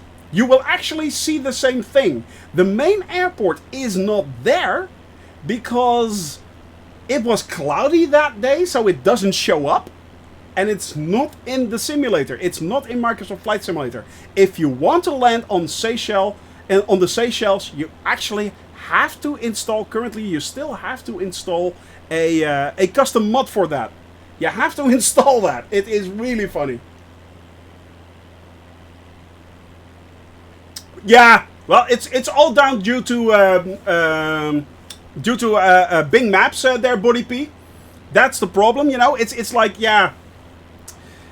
On the other hand, it's all auto-generated, so what they did is already incredibly impressive. And don't get me wrong, they have a full list of missing airports. They are cleaning it up currently. They are working on it. But right now, if you want to fix that problem, you can by using, for instance, go to FlightSim.2, look up the airport that is missing, and simply install it into your simulation, and it shows up. Then it will show up. But currently, they are still working on a lot of issues like that. So there is the switch, my friends. There is the switch. Now we are headed for... let me have a look. We are headed for Talba International Airport. That is Hotel Echo... what is Talba? What is Talba? Let me look that up. Hotel Echo Tango... Tango Bravo. Hotel Echo Tango Bravo. That is the next airport that we are flying to right now. If you want to fly along, go to Lima Lima Echo Romeo. That is exactly below me. And you can take off from here. So, yeah. But the next one is pretty close by, actually. I'm not sure if it's actually showing up already. No, it's not. It's not. So the next one is... we are now actually going to leave Israel, back into Israel, right there. Because the airport is on... I think this is an Israeli airport, isn't it? It is on the Israeli side. So this is the border right here. Is this the border? Yeah, this is the border, I think. Kinda. Right there. And this is on the Israeli side. So we are now back on the Israeli side. Right there in the distance, on the left hand, that is Aqaba. And on the right hand, right there, that's Elliot. So this is Aqaba. This is Elliot. Yeah. It's that close. It is that close. That's Jordan. Right there. That is Israel. Right there. And they're both on the Gulf of Aqaba right here. We are going to follow that along in a bit. And all the way south towards Sharm El-Sheikh. In Egypt. But we are now about to enter... We are about to enter Africa, guys. Awesome! Awesome sauce! Yes! Yes! Hey, Captain Seppi! Hope you're doing well, my buddy. Captain Seppi... Awesome streamer as well. Give going to give a shout out. Go check this guy out. He's a lot of fun. He actually did last Friday, he did the cabin crew takeover and flew us around Yellowstone Park, which was pretty cool. And yeah, very interesting and a very cool flight indeed. So that was a lot of fun. Good to have you here, the dude. How are those White Russians going? Hope all is well, my friend. Hope all is well. So yeah. Pushing that back a little bit to give myself a little bit of space. Oh, and I need to pick up something. I need to pick up my rusty old controller right there for the landing. Need to make sure that I have that close at hand. No problem there, my friend. No problem, Captain Seppi. As you know, the dude needs to have good vibes. Otherwise, it's not the dude. Definitely. Wouldn't mind a White Russian right now. Well, it's 5 o'clock somewhere. Buddy P, it's always... If there's one thing I've learned in this simulation, it's always 5 o'clock somewhere. Basically. Yeah, it's... So that is always a good thing. Here we go, my friends. Yep.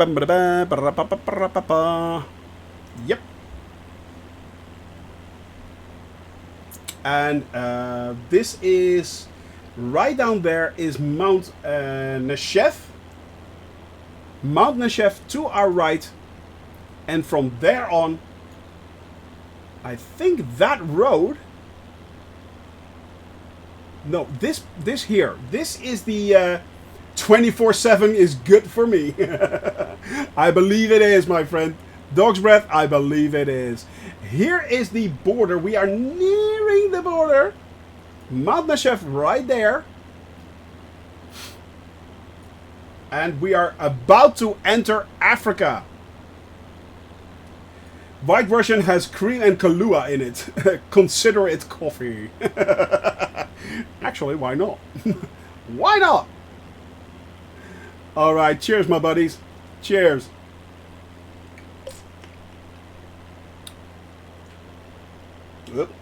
I'm leaking. I'm leaking. And we are about to enter Africa. This, yeah. Oh, that is nasty. It's official, guys. It's official. We made it to Africa. We have started 9 months ago in Europe, flew all the way around Europe, and we actually made it to Africa. We have flown over the Middle East, and we are now flying towards Africa. How cool is that? We are now officially in Africa, which means that Beirut is no longer our save point. Beirut is no longer our save point. Our save point right now is Casablanca, Tunis, and Tripoli. Those are our save points. So yes, we have moved on. We have actually reached Africa. Exactly, Tunis is, yeah. Oh, good lord, guys. So it's, yeah, it's, that is the first one. And coming up right there, I bless the rains down in Africa. Exactly. I bless the rains down in Africa. Oh, yeah. You have to sing it. You have to sing it. Once you reach Africa, that is where you have to go. Guys, we are in Africa. I never, ever, 9 months ago, I started out this crazy idea and I was like, yeah, once we reach Africa, I will see. And now we're here. We're here. Casablanca, great movie indeed, my friend. Yeah, here's looking at you, kid. Indeed. Here's looking at you. Well, we are in Africa. We actually made it. This is pretty insane, my friends. This is pretty insane. I think this is pretty cool. Let me pull up the list right here. Because we are now headed for the first African or first Egyptian airport, actually. And the first Egyptian airport here is Talba International, right down there. We just flew over Red Rock Canyon in the distance. And we are now flying over Talba Airport. Talba Airport is called Hotel Echo Tango Bravo. Hotel Echo Tango Bravo, right down there. If you want to fly along, if you need to refuel, like AJ, who is flying a Spitfire that is very fuel hungry. Trust me on this. then yes, you really want to refuel here. But you can, no problem. Right down there, runway 22 is just fine, or the other side there as well. By the way, how does your save point system work? I'll use every airfield I'll directly pass over, visually confirm on my flights and respawn point if I crash. But your system seems very different, so what save points are your save points? Actually, that is a good question right there, Stepping Vistas. What I do is I select when I enter a new continent. Basically, I select either 1, 2, maybe 3 save points for that continent. And I just select a number, basically. What you guys can do, what the chat can do, is they can actually suggest save points for that. So they can select cities with an airport or something like that. They can basically choose anything on that continent to be the save point. So for instance, in this case, we just had a lot of suggestions coming our way. When we started flying, I asked chat, what should we use as save points? And then you guys actually can get, actually vote it on that save point. It's not down to me. It's not down to me. So it's not like I fly over an airport and that is my save point. No. For instance, in the last, exactly what Meen just pointed out, my last save point was Beirut. Now, if I had crashed during my flights in that part of the Middle East, I had to go back to Beirut, which was chosen by chat, and I had to redo the entire flight. So I had to fly in a straight line from Beirut, in this case, to Jerusalem, and then redo the entire flight again. That is how I work. So in this case, let me pull up the map. There we go. Right there. What was the... Tunis was the one, I think. As time goes by. Yeah, well, actually, Casablanca is one. So we have Casablanca. We have Tunis right there, I think. And what was the third one? Tripoli. So Tripoli is actually pretty close as well. So in this case, I would be, if I now crash, I would have to go to Tripoli, fly in a straight line towards, in this case, Sharm El-Sheikh. So that I have to fly right there, that route right there, and then redo the flight again. That is what my save point actually means. So it is pretty tough. Yeah, I really don't want to crash. When you are in the southern parts of Africa, maybe you should set your save point in Botswana. Lots of animals to look there, and you don't have to fly for hours if you crash. One of the suggestions was actually Cape Town. Another one was actually the Seychelles. So yeah, it's there are a few annoying ones out there. Remember, guys, you can make it as easy for me as you want. But you can also make it as bad for me as you want. It's all down to you, my friends. It is all down to you. So yeah. But that's basically the idea. It is a real penalty. It can be really nasty if things go wrong. Yeah. And we have had to use save points already in Europe. My save point was Innsbruck.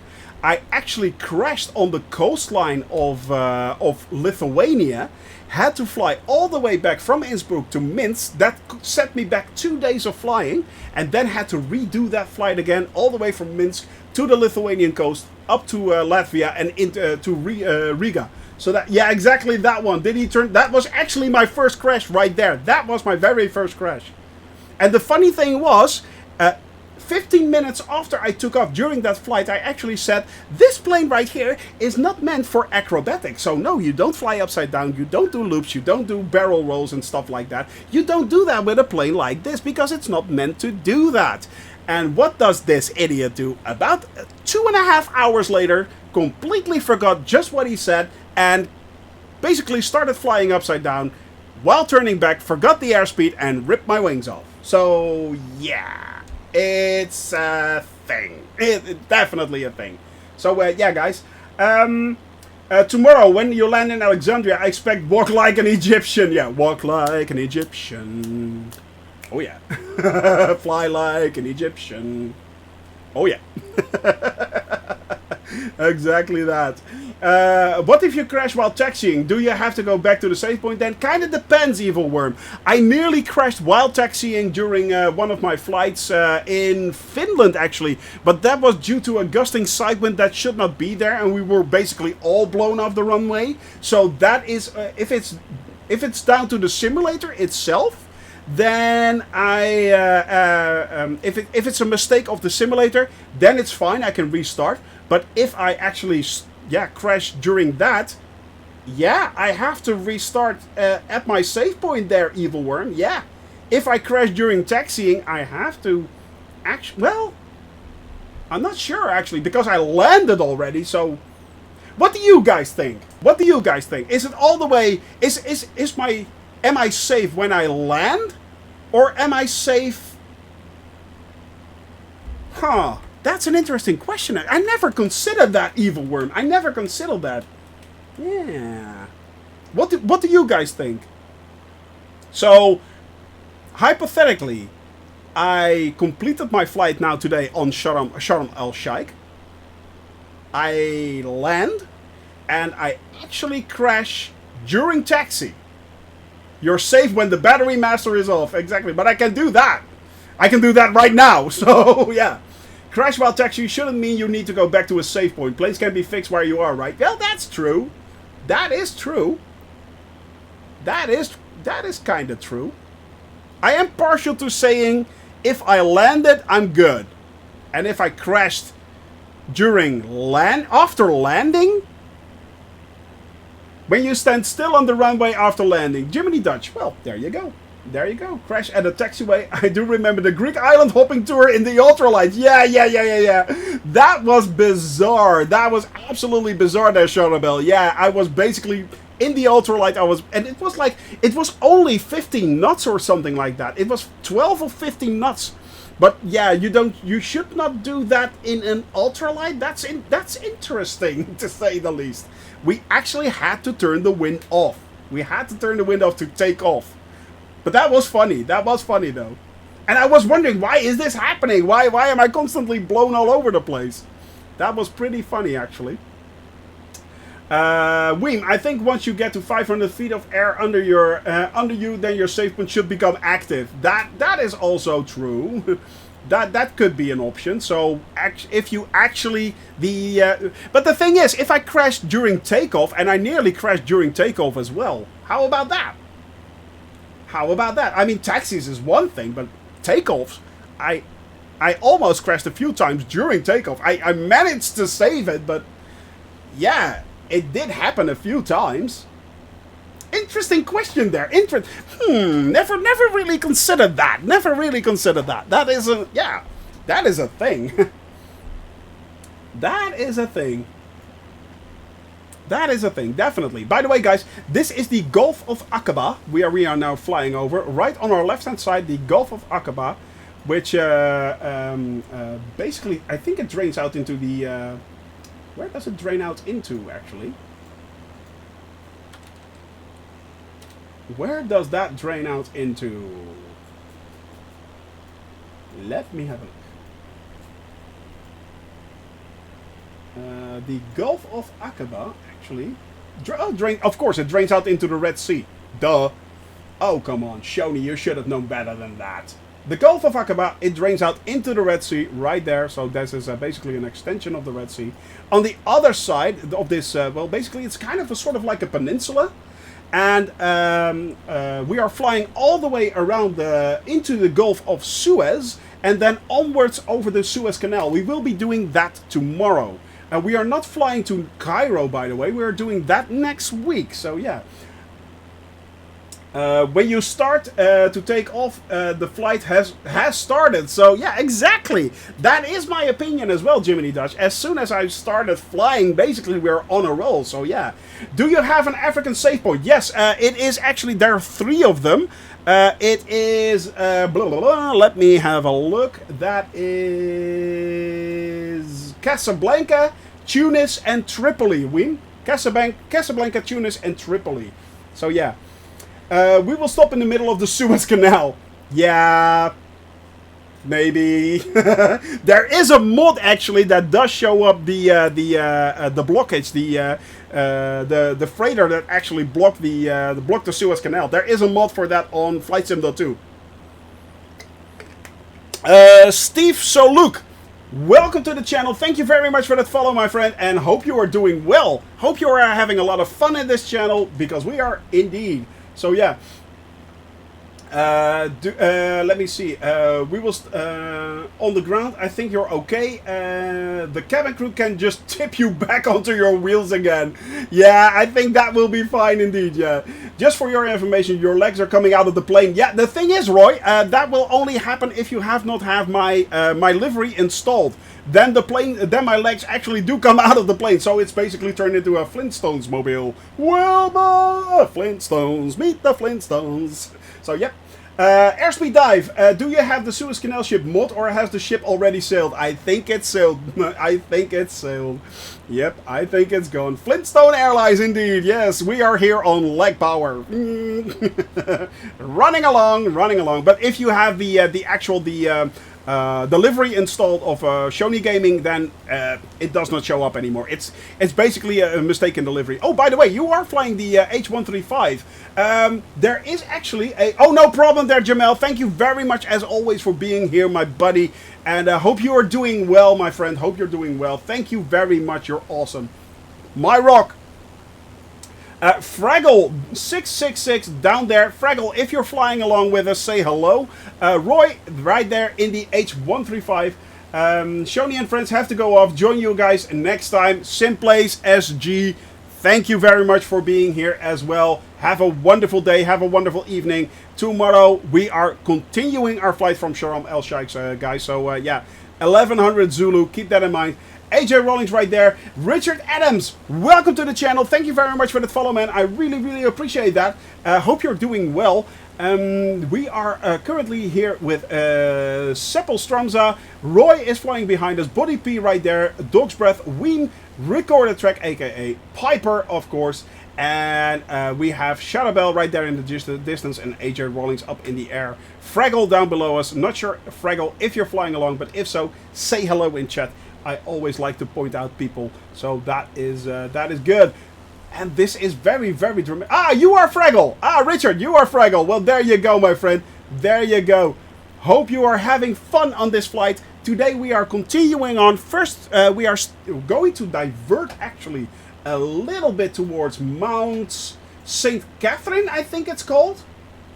Mount St. Catherine, if I'm not mistaken. Yeah, Mount St. Catherine. And from there on, we are moving onwards towards Sharm El-Sheikh, where we will be landing. What did you say there? Just counted my flying hours. 40 hours, 45 minutes, including 5 hours solo. Nice, nice, my friend. That is very, very nice indeed. That is very, very nice indeed. Like it, love it, love it. Definitely. You are doing well, my friend. You are doing well. So, yeah. Oh, I am actually climbing. Oh, well, I am.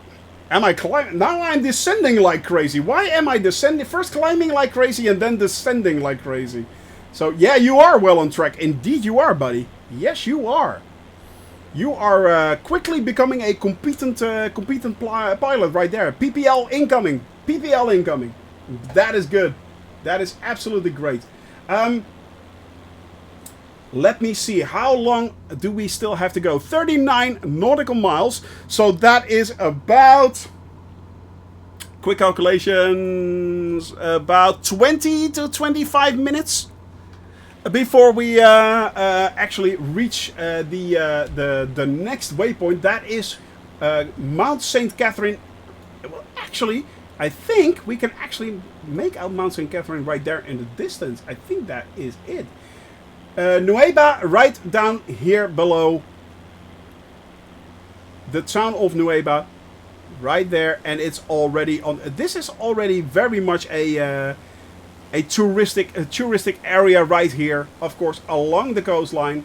Right there. No problem there, Speedbird. Have a wonderful time. Have a wonderful day. You keep on flying, man. You keep on trucking. You keep on trucking, man. Hope to see you soon again. Hope to see you soon. Trying to formation flying with you is a real challenge. Yeah, Roy, that's because I actually fly manually. I fly everything manual. So if I'd flown on autopilot, it would be a lot easier. Actually, what I am going to do is I am going to set it to autopilot right now. And why am I going down like crazy? There we are. Yeah, sorry for that. Sorry for that. There we go. Vertical speed up. Why is my vertical speed not going up? There we go. Because I need to go away from keyboard in just a minute. There we go. And I will be back in a second. So autopilot right now. Is my autopilot on? Yes, it is on. It is on, and we are slightly crabbing actually. That's funny. Have to leave since it's already time to start myself. No problem there, Stepping Vistas. Wishing you a great flight. Wonderful rest of the day. Go check. See you guys. Go check out Stepping Vistas as well, guys. Stepping Vistas. If you have not given him a follow, go give him a follow. From the cabin crew, of course. Go do that. So yeah, right now I am setting it to autopilot, so you should be able to fly along a little bit easier, my friend. Red Dragon, thank you very much for that sub, man. You legend. Thank you very much. A tier 1 sub. That is always awesome. Thank you, thank you, thank you. I really appreciate that for that sub, man. Thank you. And we are now headed south along the Gulf of Aqaba. Right there. This is the Gulf of Aqaba. It drains out into the Red Sea, and still here sitting on the on packed bags. Thanks for all the wishes. Oh man, yeah. Oh good Lord. Hope that all goes well, my friend. Hope that all goes well. What was that, by the way? That was a little bit of turbulence right there. Wow. That was a little bit of turbulence. Ouch. Man, keep us posted, by the way, Elron. I hope it will pass you by. Just jumped in, catching up. Thank you very much there, Red Dragon. I really appreciated that that sub, man. Every sub is sacred. Every sub is great. So yeah, it's and of course there he is. No, yeah, there, right in the middle of there. There you are. There you are, buddy. Roy behind us, Buddy P, Seppel Strumza right there. AJ Rawlings.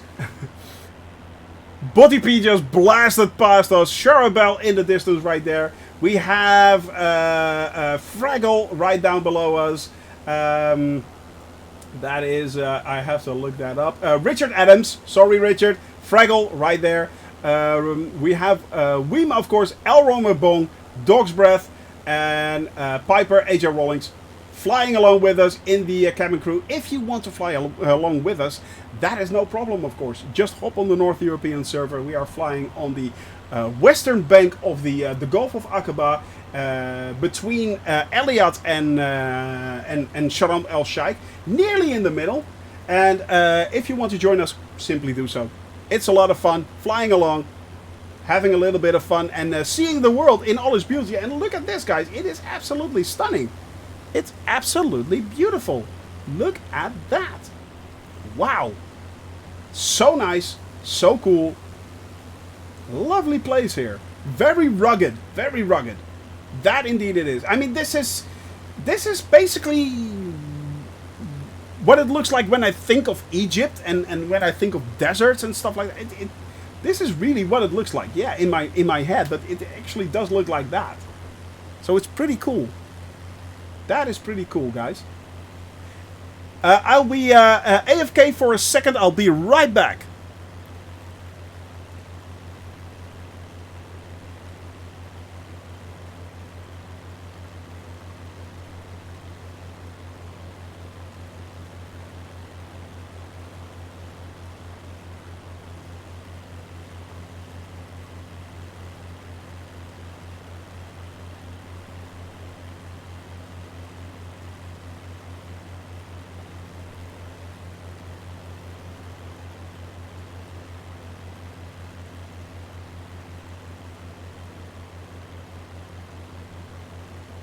Helps when you turn on the mic.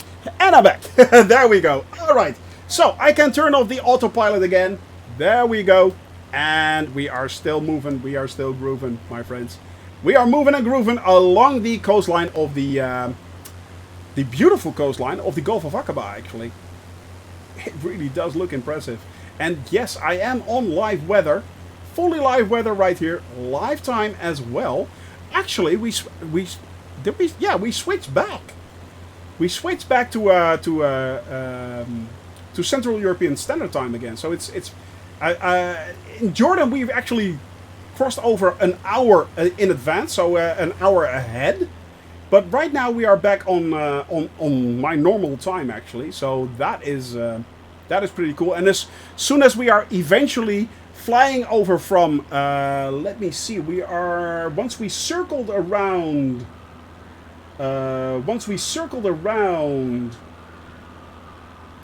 Africa, we are going to switch over from Eritrea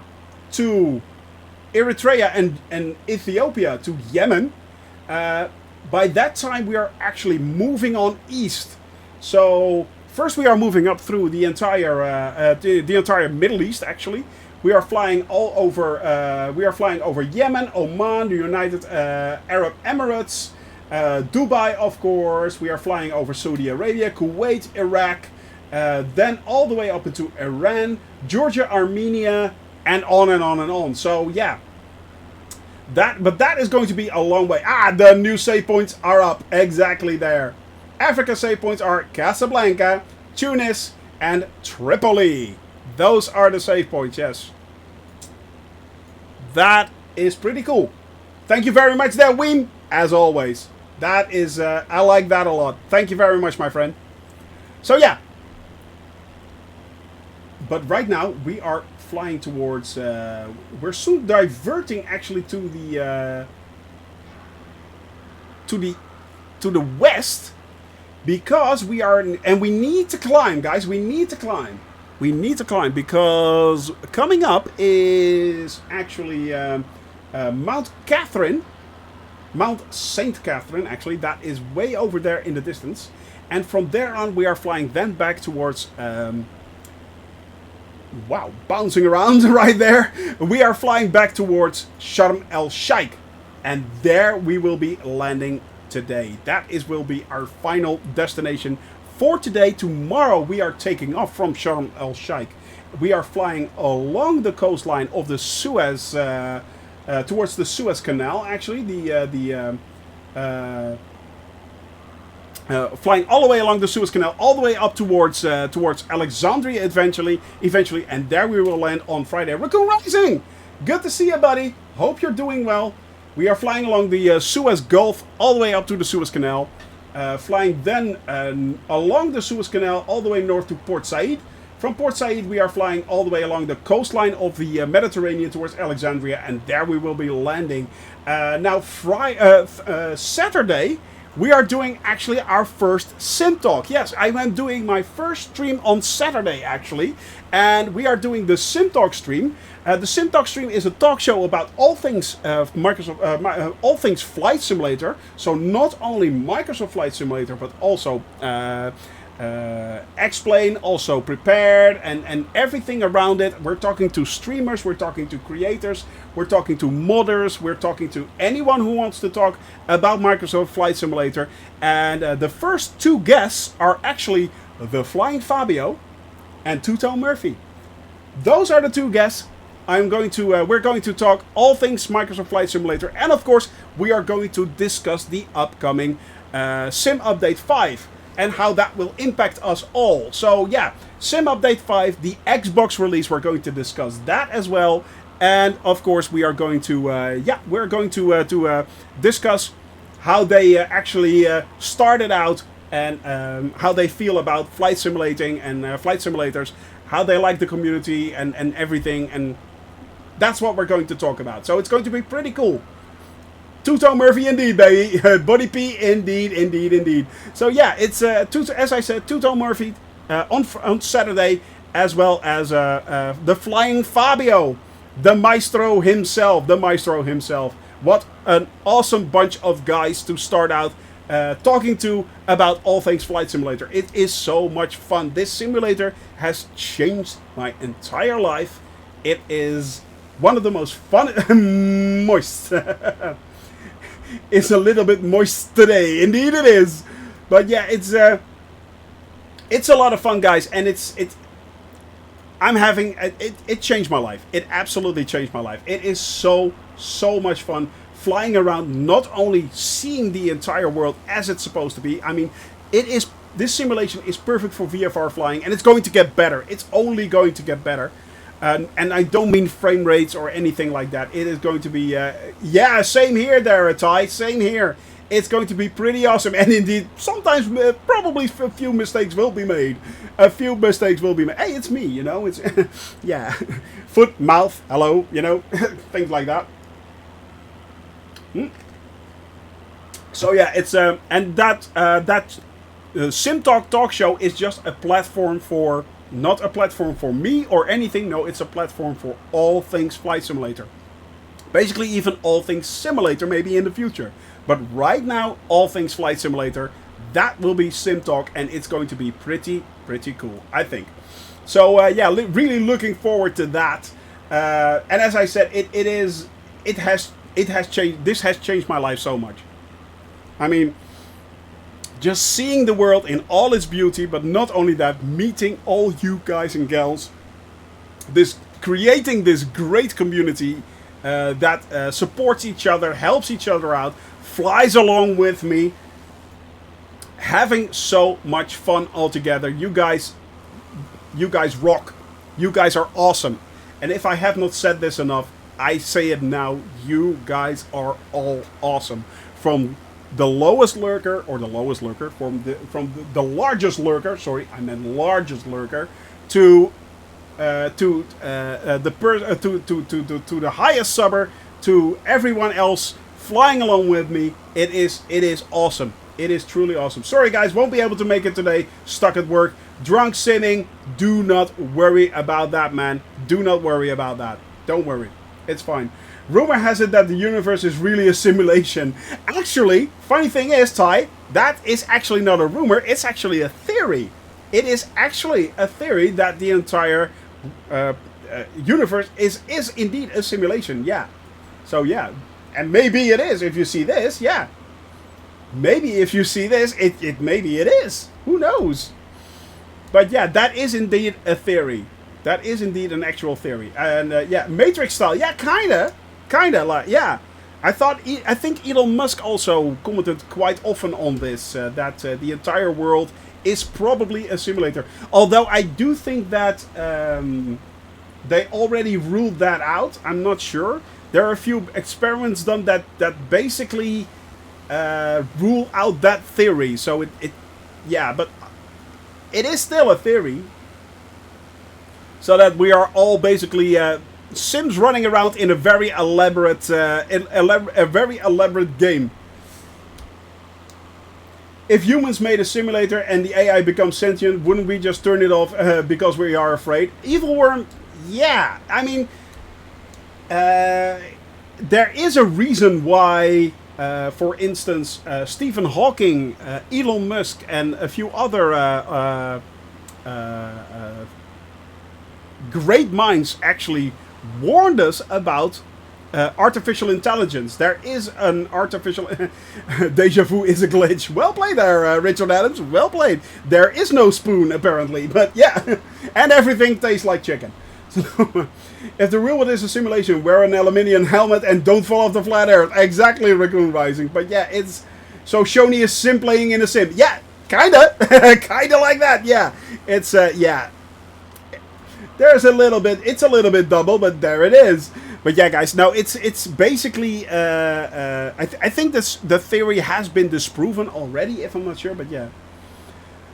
What I meant is that if this is a simulation, we should not talk about it. Somebody might turn us off. Maybe. But yeah, it's Stephen Hawking has also warned about artificial intelligence and how quickly things can go bad. I think there is well, not really a joke, but a saying about it that a scientist created an artificial intelligence, and the first question it asked was, "Is there a God?" And the AI answered, "There is now," and a lightning bolt hit the power socket. So yeah, it's you know, kind of scary. You know, it can be kind of scary. But also, artificial intelligence could do a lot of good in this world. I mean, they could do a lot. And to be honest, it would not surprise me if there already is an artificial intelligence out there, or several out there. And to what degree, I do not know. But of course, they are working. Deep Blue, for instance, yeah. Shoni mute button malfunction. Exactly. This is your leader speaking. The Gaba right down there, by the way, in the distance. Just don't follow the white rabbit. Lots. Oh, by the way, talking about don't follow the white rabbit and Matrix references, there is a Matrix 4 coming. Actually, there is a Matrix 4 coming. Not that I don't. Okay. Does anyone understand the ending of part 3? I have no clue what happened there. Don't forget the red pill, if only. Exactly. Don't take the red pill. Why did I take the red pill? Ignorance is bliss. But yeah, apparently there's a part 4 coming up with Keanu Reeves and Carrie-Anne Moss, I think. So yeah, it's not sure how that is going to work, although I do have to admit that Keanu Reeves is a badass, so yeah, he may pull it off. He may pull it off, but yeah. So Neo is coming back. Neo is coming back. They're doing it all over again. So, but not sure. I have no clue what happened in the third movie. I really don't understand what happened there. So, if anyone can please explain it to me, please do. But I have no clue whatsoever. Alright, my friends. I'm still confused by episode 1. No, actually, episode 1 I do get. Episode 1 I do get. That is, yeah. I thought they altered Ford at the end of the Matrix. How could they make another? Yeah. That is what I thought as well. I mean, I thought that it all ended, basically. So, the end of the Matrix, basically, they shut everything down. But yeah, I made a reference to the Matrix, and a work friend didn't get it, saying, I've never seen it. Plus, I've never seen Jurassic Park. Made me feel old. I know what you mean, my friend. Just a question, how long till you land? I'm thinking... Let me have a look, because we can calculate that, actually. We still have... let me see. Boop that. And there we go. Boop that again. We still have... We are flying now... 30 nautical miles in that direction. So, oh, we just turned. Hey, Professor Wallen, good to see you, buddy. Hope you're doing well. About 50 nautical miles, so that comes down to about 30, 35 minutes, something like that. 30 to 35 minutes, so yeah. Unless save point, how wise could the girl come? True. Alright, my friends, we are now turning towards Mount St. Catherine, or St. Catherine National Park, actually, and we need to climb, and I'm going down way too fast, so there we go. Indeed, very dramatic scenery indeed there, Captain Seppi. It is, yeah, it is quite impressive, actually, this, so, come on, baby. Said he has seen 3. Wow. Why would you see The Matrix 3 without seeing Matrix 1 and 2? That doesn't make any sense. That's like starting on, in Lord of the Rings, on The Return of the King, then reading, and never having read The Fellowship of the Ring or The Two Towers. That doesn't make sense. There you go. Thank you. Thank you. Thank you, Wayne. Jurassic Park 3. Well, Jurassic Park are basically all kind of standalone movies. It helps if you saw the first one. and the second one, but you don't have to see actually all the movies. I mean, it's just a continuation of and standalone. Yeah, the first is indeed the best, but that is also, of course, written on a book. It is filmed on a book written by Michael Crichton, actually. And if you don't know Michael Crichton as a writer, go check him out. He's really, really cool. Unfortunately, he died, but yeah, he's also responsible, for instance, for Sphere, and there's another movie, Congo, I think. That's also a very good one. The first is always the best. Well, actually, Dexter's Aviation. Good to see you, buddy. Actually, Raccoon Rising. People may disagree when we talk about The Godfather. Aha. There are exceptions there. I mean, The Godfather 1 is very good, but it doesn't have to be arguably the best. I mean, the second and the third movie are, 2 was good. Exactly. There you go. So, yeah, you know. So, yeah, it's third was not so good. Well, kind of depends. I mean, it was very dark. I mean, you basically see the descent of Michael Corleone. But yeah, I mean, the second one might be arguably be the best. The second one. Ice Age 1 was the best. I agree with that. I do agree with that, actually. And I've seen that movie. Yes, I have.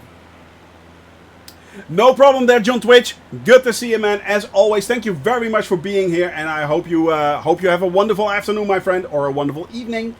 Toy Story, also the best. Yeah, Star Wars. Well, yeah, the classic trilogy. Yeah, because that's actually a kind of a bit of a botch up.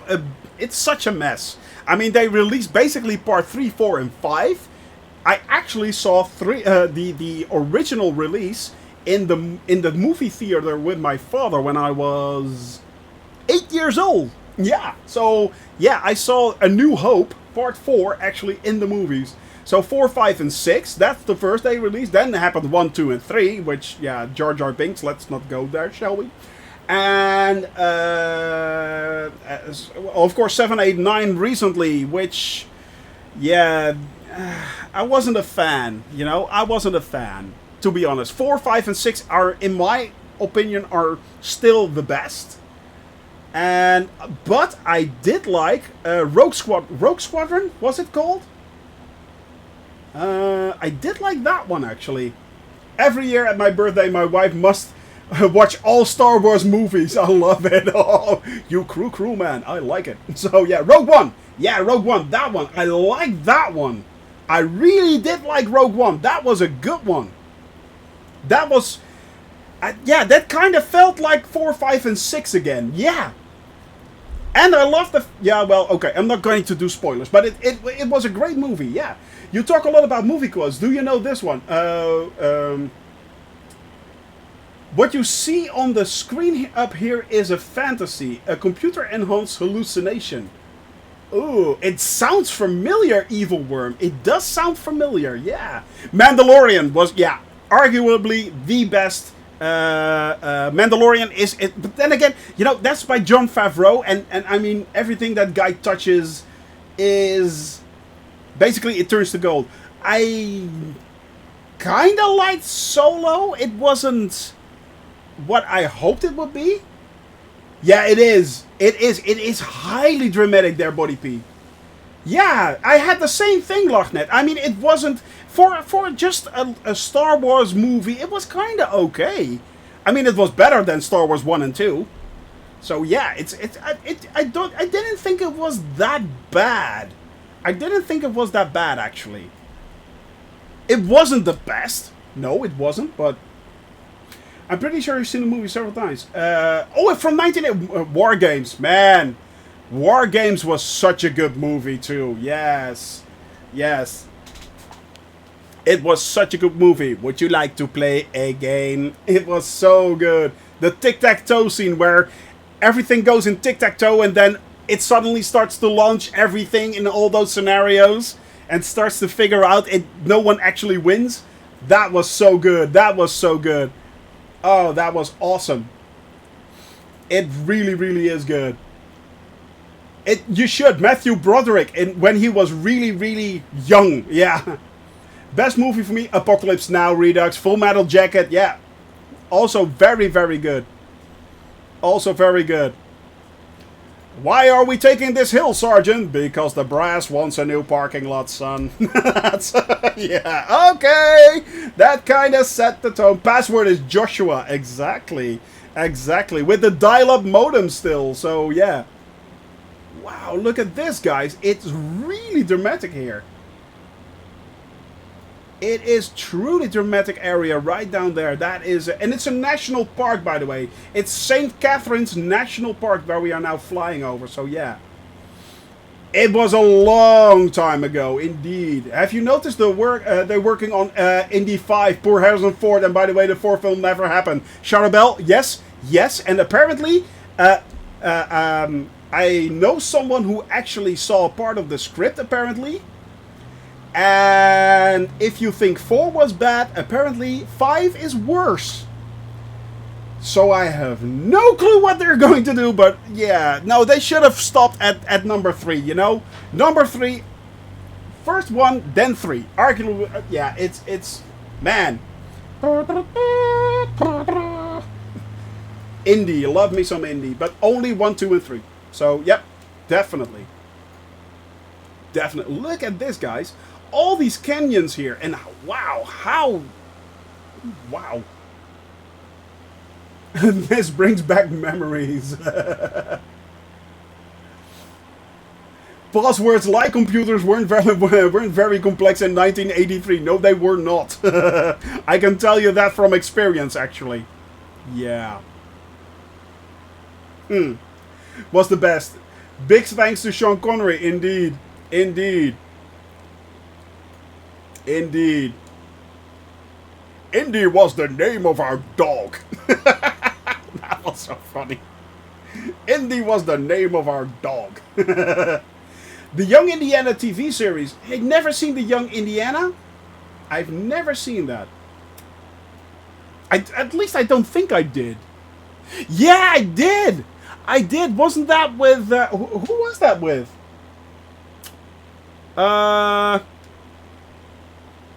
No. I'm confusing. I'm confusing the third movie, actually, the first part.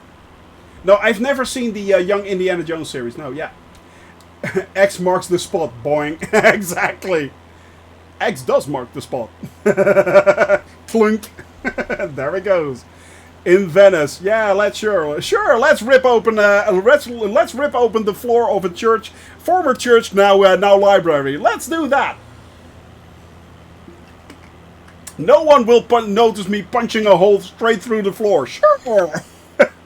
Yeah, maybe not, but funny nonetheless. Nonetheless, very funny. I think it's also one of the funniest movies of the entire series. I think it is one of the funniest ones. But I really did love, yeah, I do love me those movies. Wow. Oh, I thought that was a river here. I thought that was water, but yeah, it was. His choice was poor. Exactly, and then he melted. That was, yeah. Have you ever seen the TV series Relic Hunter? I think I did, actually. I think I did. No, that was the Librarians. I think that was the Librarians. Yeah, I'm not sure. Yeah. Indiana was an Alaskan Malamute owned by George Lucas in the 1970s. Indiana was inspiration for the character of Chewbacca and later became the source of Indiana Jones. Really? So the reference, Indy was the name of our dog, was actually true? That is hilarious. That is absolutely hilarious. And it was an inspiration for Chewbacca. Kind of like that. Hey, Warrior, good to see you, buddy. Hope you're doing well. How are you doing there? How is the States going? Hope you're doing great, my friend. Oh, good Lord. Give Malamute a cookie. Oh, good lord. Oh. Please send help. Engine died. Uh-oh. No. What did you do? Tia Carrera was the main character in Relling Hunter. Yeah, I do remember her, Evil Worm, but yeah, it doesn't ring a bell. It doesn't really ring a bell, yeah. We are great, actually, my friend. We are doing great, Warrior. We are now flying for the first time in Africa. We just crossed over into Egypt. And this is the St. Catherine National Park. From here on, we are turning south towards Sharm El-Sheikh in about 4 to 5 minutes time. And from there on, we are landing in Sharm El-Sheikh, and we are continuing on in tomorrow in Egypt, all the way up the towards the Suez Canal and onwards towards Alexandria. So it's going to be pretty cool, guys. Going to be pretty cool. Closema, vamos a volar en Argentina. I have no clue what that meant because I don't speak Argentinian. But I think it's good, my friend. And hello, thank you very much for that follow right there. Welcome to the channel. Hope you're doing well in Argentina, because I'm guessing you're Argentinian right there. So yeah, it's as I said, welcome, man, welcome. Always dressed for adventure in that series. She was ready to adventure. I think I may remember that. Almost done. No, not even close. I have no. Can anyone, Klosema, if you can speak in, if you can type in English, please. We are going to fly in Argentina. Google Translate. Thank you very much. To be honest, yes, we are, but it will take at least 3 years before we are getting there, my friend. Argentina is on the list, of course. We are flying everywhere. We are seeing everything. Thank you very much for that quick translation there. Yeah, exactly, English. Let me show you, because yes, first we are going to fly. We are going to fly all around Africa. We have already flown all over Europe. Then we are headed east, back towards the west, towards Moscow, and then flying back again over to Alaska, heading all the way south along the western coastline of South America, and then yes, we are flying, of course, along Argentina, as you can see right there. Yes, we are flying all over Argentina. We are even going to try and fly towards Antarctica, my friend. We are even going to try and fly towards Antarctica. Not sure if it's going to work, but hey, we're going to give it a go. What's going on, Lefty boy? What's going on, my friend? Oh, guess what? The hydrate. Yeah, there you go.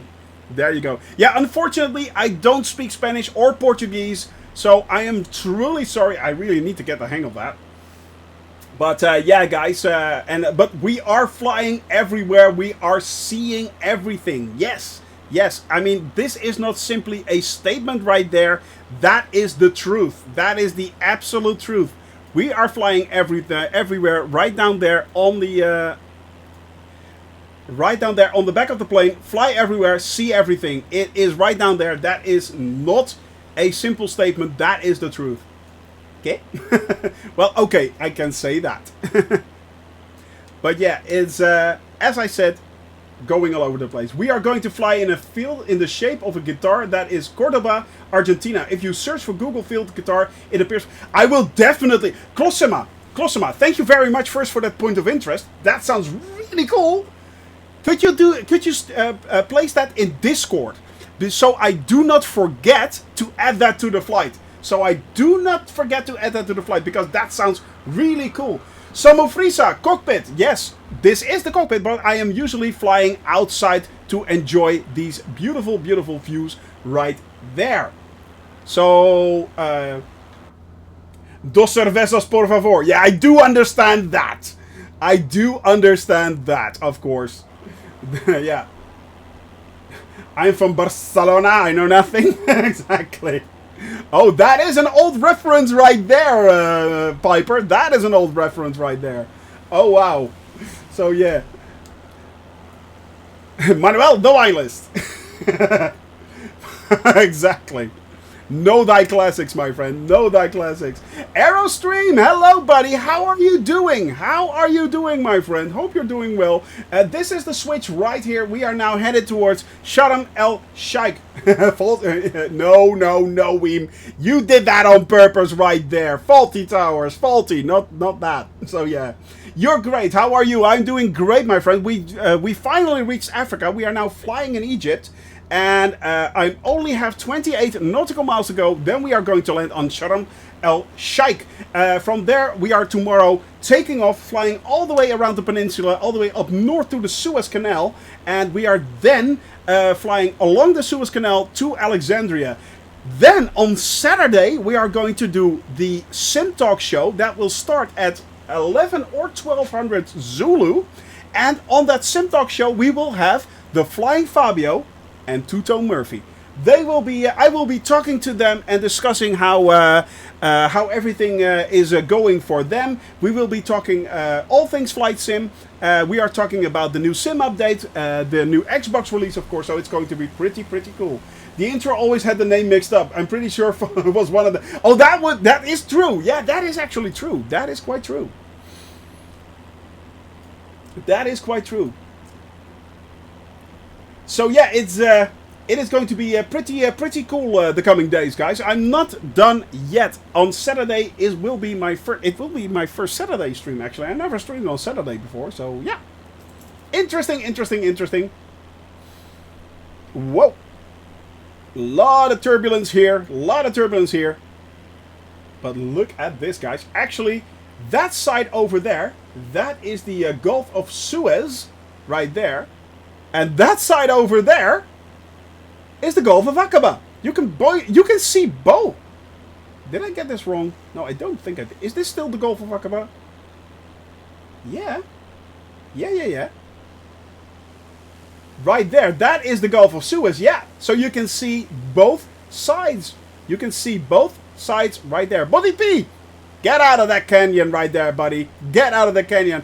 And Piper, you're moving on in the wrong direction. Turn around, man. Turn around. And now we are headed for Sharm El-Sheikh. There are actually 4 runways where you can land on Sharm El-Sheikh. That is runway 4 left and 4 right. And 22 left and 22 right. Bright eyes. Yeah, oh wow, that's bad. Only runway 04 left has an ILS. So I think I will be landing on that runway. It may be that I'm having a little bit of tailwind, but that's fine. I'm going to do an easy landing right now.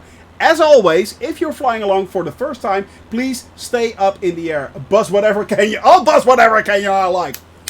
Ha! So, yeah, so there. Tuck to the hand, because the face ain't listening, baby. So it's, Well, right you are there, Body P. Right you are. You are absolutely right. If you want to buzz that canyon, you buzz that canyon. That's your canyon.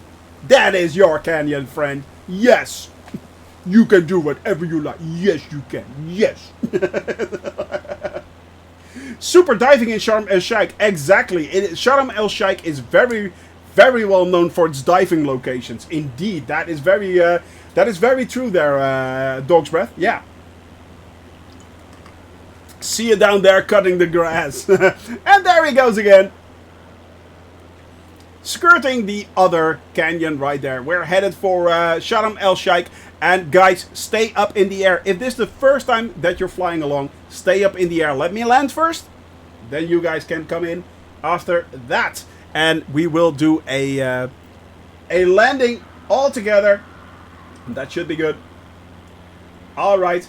I am going to set this up. Let me see. There we go. Overlay that right there.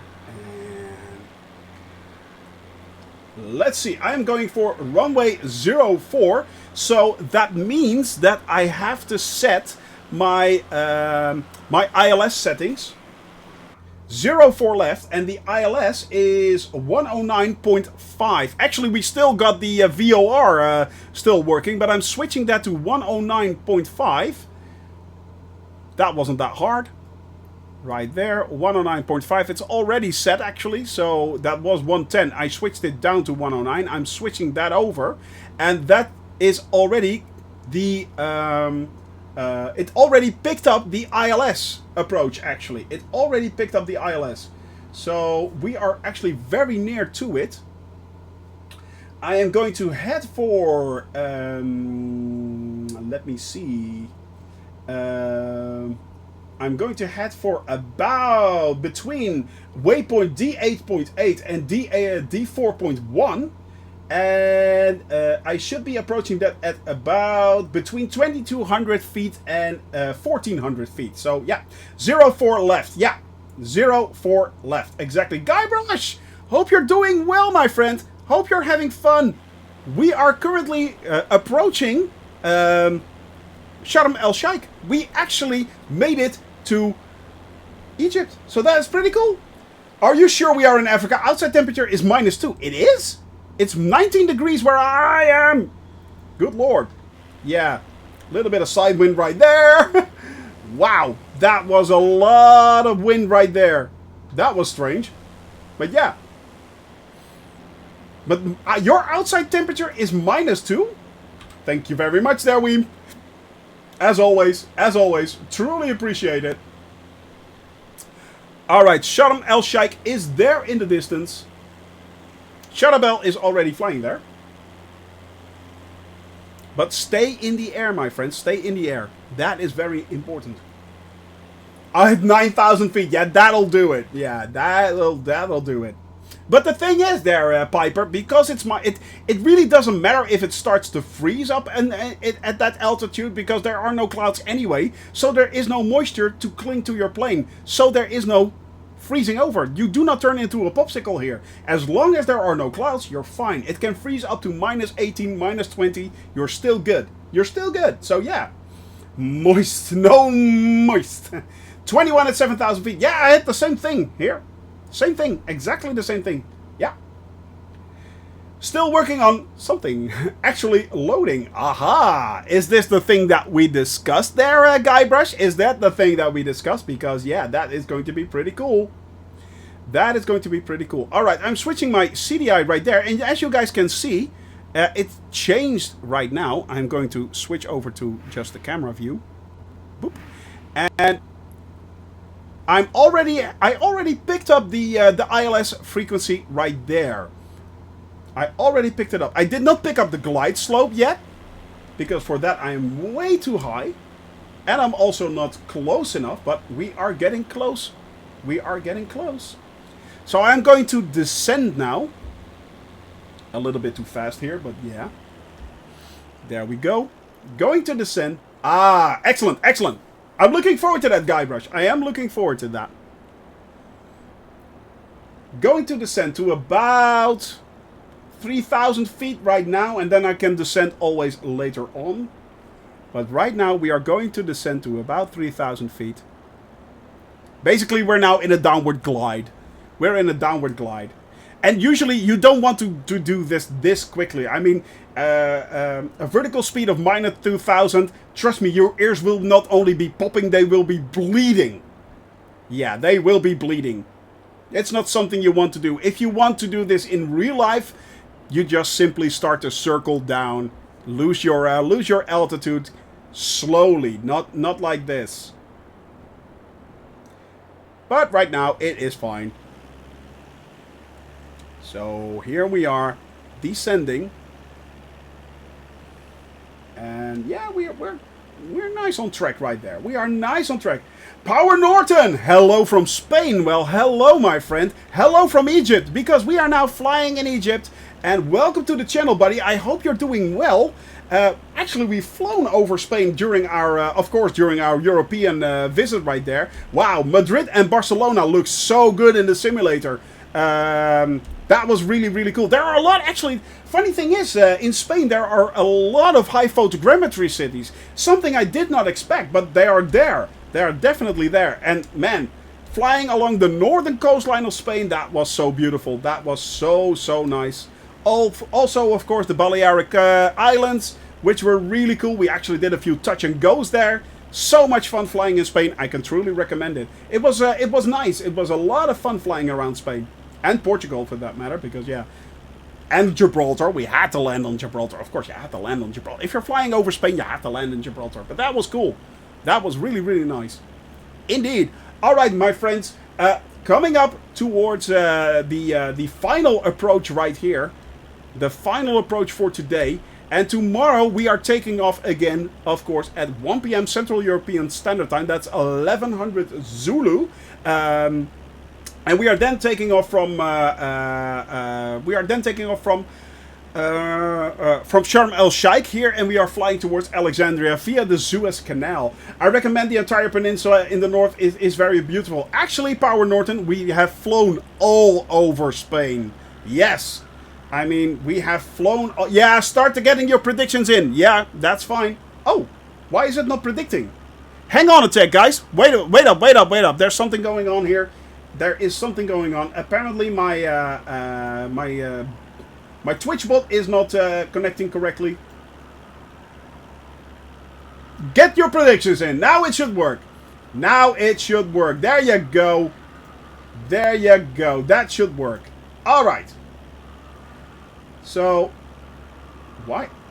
Oh, it did not plan my flight. Really? It did not plan my flight. No. Ah, that is the reason why. Oh, well. Ah, well. It's fine. It is fine. It is absolutely fine. No problem. But yeah, we actually flew all over Europe. Let me show that to you there, my friend. Let me show that to you. There we go. Why is that showing up? Oh, yeah. Wrong button. Right there. Sorry. Wrong button. Right there. Edge browser. Let me switch over to that. And then there. Aha. There we go. Nope. That's not it.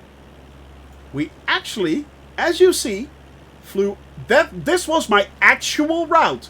This is what I've actually flown. So we flew from Toulouse all the way along the coast over to Bilbao, then all the way down south over Portugal as well, heading over towards Seville and then Gibraltar, Malaga, all the way up towards Salamanca to Madrid, then all the way back down again towards Alicante right there, crossed over to Ibiza, Palma, etc., then back to Valencia, Barcelona, over Andorra and back into France. So yeah, that was my entire flight right there. And for Europe, oh no! Say it ain't so.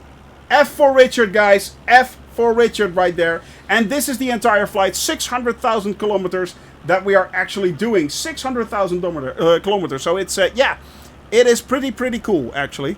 What we did so far. At the height of you know, get into the mountains, to the south. Man, as I said, we have flown basically everywhere. It was really cool. Yeah, indeed, rip Richard Adams, man. Sorry to hear that, my friend. Get back in there, my friend. Get back in there. Please. Did you actually crash the plane or did you crash the simulator? I'm wondering. No, I think you crashed the plane. You're still there, though. You're still there. It still does show you. Funnily enough. So, yeah. The plane. Ah, no. No, so close. So close, too. Oh, that is annoying. That is annoying. Alright, my friends. By the way, we are landing right there on the left runway. The left runway. Stay in the air on the top of the hill. Ah, man. That is an absolute bummer. That was so close. Alright. There we are. Back in the cockpit right now. And I'm going to slow this down so I can actually start to deploy the flaps. Flaps 20. I think we actually flew over there, man. I actually think we flew over there. If you go to the YouTube channel there, Power Norton, you can actually see the flight that we have done over Spain, and there is a complete Let's Play video of the flight available. So yeah, and I think we actually flew over it. So all right, storms arriving in Switzerland now. Oh boy, there we go. There we go. Oh, I need to descend, by the way. Actually, a little bit, because I am too high. So that is fine. And we are slowly but steadily making the turn.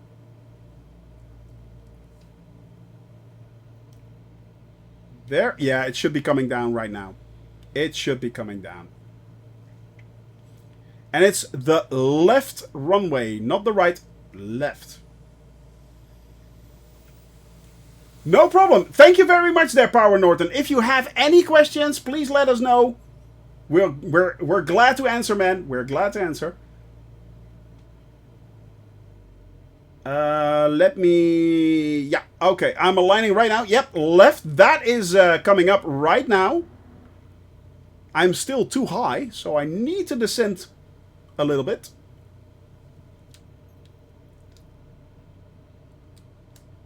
There we go. I need to descend a lot, actually. I really need to descend a lot. Alright, we're nicely aligned. I have a little bit of tailwind, but that's fine. That is absolutely fine. Usually, if you land with headwind as much as you can. Of course, you actually want to try and avoid tailwind during a landing. But it's fine. We have done so before, and we will do so again. Hey, Dion, good to see you, man. Hope you're doing well. Hope you are doing well, my friend. You just came in for the landing on Sharm El-Sheikh. Right down there.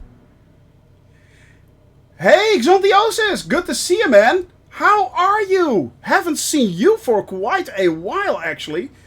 Haven't seen you in quite a while. How are you doing? How are you doing? I actually flew over the points that you suggested. Unfortunately, when we followed the river down, it was really, really bad weather. But yeah, it was a lot of fun, man. Thank you very much for that. Thank you very much for that. I usually fly a jet fighter, but I have been watching you for a while, and I'm enjoying the experience of civil aviation. Power Norton? Yes, yes, yes. But don't get me wrong, flying a jet fighter is a lot of fun. Good to hear, man. Good to hear. It was a lot of fun flying over that area, my friend. And, of course, the exit. It was the official exit of flying out of Europe and into Turkey. That was a lot of fun, too. Yeah, that was a lot of laughs, actually. Alright, my friends. I am going to land. Stay in the air. Stay in the air.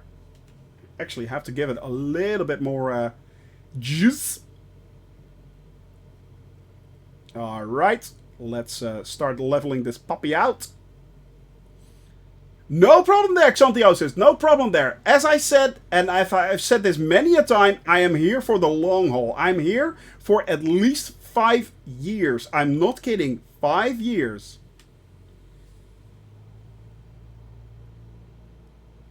Alright, leveling out.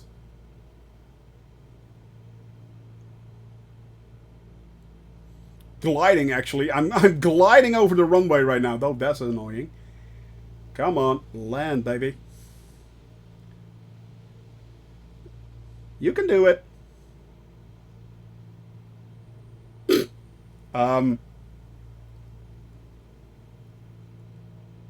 I want to butter this, but...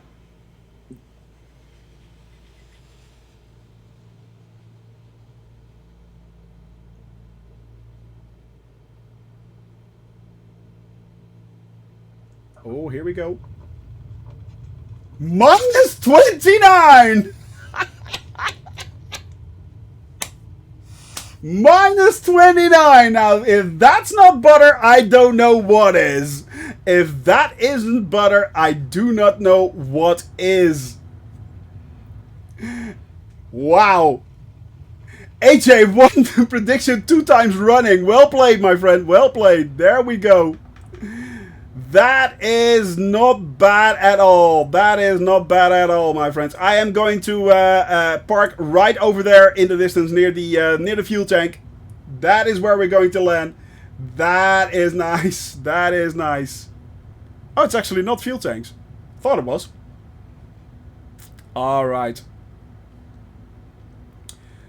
Did not expect that one. There we go. Turning it down to about 1200. Yeah, that's fine. That's fine right there. Now, this may cause a little bit of hiccup. Don't worry about that. Oh, actually, it didn't. I'm on a roll today. I'm on a roll. Okay, guys, you know what's coming. You know what's coming. Here we go. Here we go. Minus 29. Wow, that is kind of amazing, actually. Music coming in. And you guys start the landings. Start the landings. Roy, zooming around there in the H-135. It is so cool to see, actually, helicopters in the simulator while they're not supported. I mean, they're officially not supported, but it's working great. Jiminy Dutch, thank you very much, man. That is very, very kind of you. Seppelstrama. There we go. Can I make it? Yeah, barely. There we go. The 172 is on the ground. There we are, my friend. Coming up next. Whoa. You know what? I'm going to set the sensitivity a bit low. Because it is a little less. Yeah, it's a little bit high. It's a little bit too sensitive. There we go. That's better. Red Dragon coming in right behind him. Botty P coming in for a landing in the MB339 right there. Red Dragon just landed as well. Butter, guys. Butter, butter, butter. Shadowbell coming up next. Shadowbell coming up next. Here we go. Nice landing. Should be good. It's pretty easy to land here, actually. It's a long runway, so yeah, you have a lot of time. Nicely done. Nicely done. Smooth. Smooth, smooth, smooth. That is what we want. AJ Rawlings coming up next, followed by Dog's Breath and Piper. In the distance, El Rombabong. Weem is still there, and I can't make out who that is exactly, but we will see that in a bit. We will see that in a bit. Runway 4 left, right down there. Let's follow AJ in. Let's follow AJ in. And floating, floating, floating. Did you take out your gear? Yeah, you extended the gear. You extended the gear. That is good. Nice landing indeed. Nice landing indeed. One of the Blue Devils, by the way. One of the Blue Devils. And they will be flying again with us next week, if I'm not mistaken, AJ. If I'm not mistaken, the Blue Devils will take to the air next week again. Piper right there. Dog's Breath. Following in. 2 Cessnas right there. Ooh, is that a slide? Yeah, it's a floaty. It's 2 floaters. There they are. Nicely done. Ooh, nearly a next week exactly. Oh, that was nearly a synchronous landing right there. We have Lethy Boy. It was Lethy Boy, El Rombabone Lethy Boy, and Weem coming in to close it all off. Weem coming in to close it off. There we go. Elron. Weem coming in, Lethy Boy coming in with that's the A320 if I'm not mistaken. Don't watch spawning back in. It's fine, man. Spawn back in. Oh, now that's the Dreamliner, I think. Yeah, this is the Dreamliner. Right there. Take care of Elron. Don't crush him. Where are you at, my friend? Where are you at? Do I see you? There he is. Yeah, just behind him. Lining up. So it's not Weem that's closing it all up. No, it is actually Richard. Get in there, my friend. Get in there. As I quote a friend of the channel right there. That's Mr. Pilot, of course. Weem coming in as ever in the TBM. As ever in the TBM. Always flying exclusively, basically, in the TBM on our flights. Right there. And we have Richard Adams coming in to close it all off. To close it all off. There he comes. We're going to follow you in, man. We're going to follow you in. There it is. Flying over Sharm El-Sheikh. Right there in the distance. Of course, a very well-known holiday destination for its... Oh, little bit too close. Yep. Keep it in the air. Keep it in the air. Slight overcorrection, but that's fine. That is fine. You have a lot of runway. Don't worry. You have a lot of runway there. Don't worry about it. There it is. Yes. Everyone is on the ground at Sharm El-Sheikh. Right down there. My friends, thank you very much for being here today. That was a lot of fun right down there. Hey, Devil Dude, good to see you, buddy. That was a lot of fun right there. Tomorrow, we are taking off from that runway right there. And we are then flying all the way up towards Alexandria via the Suez Canal. You're home from work. Well, unfortunately, my friend, we are just finishing off the... let me turn off the music. Nailed it. But yeah, tomorrow we are... unfortunately, we just finished the flight, so we are now going to continue that tomorrow. Just want to see where you are at. We are at Sharm El-Sheikh in Egypt. We actually flew into Africa, guys, today. So it is... that was a lot of fun. I really, really enjoyed that. I really, really did. Flying Fabio is up, so let's raid him. Let's go give say hello to Fabio.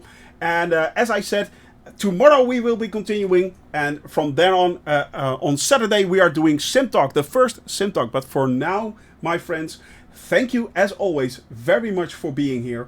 I really hope you all enjoyed yourself, and I will be seeing you again here tomorrow, 1 p.m. Central European Standard Time. Until then, bye bye all.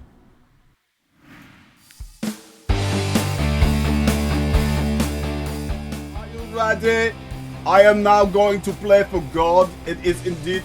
Here we go. We can raise the clouds. We are going to raise the clouds.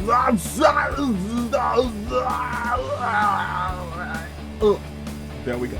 And we're doing it again a little bit. Okay, there we go. It looks beautiful. Yes. All right.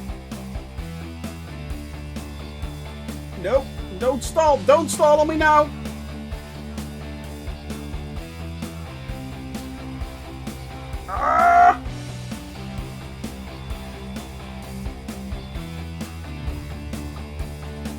I'll take it! I'll take it! I'll take it! I'll take it! City for the next fly. City for the next fly will be Innsbruck. It is? Alt F4? No? Oh, dang. I fell for it. I actually fell for that. Next one. Yeah, it's getting worse and worse.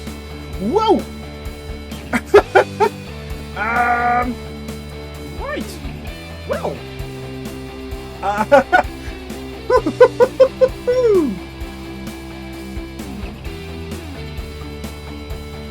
Oh. No, no, no. Oh, no! No!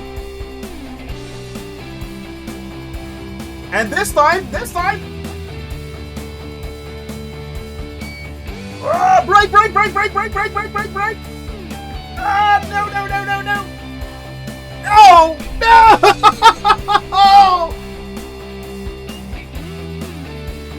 Thank you all very much for being here, and let's go with Fabio. See you all tomorrow. Bye-bye.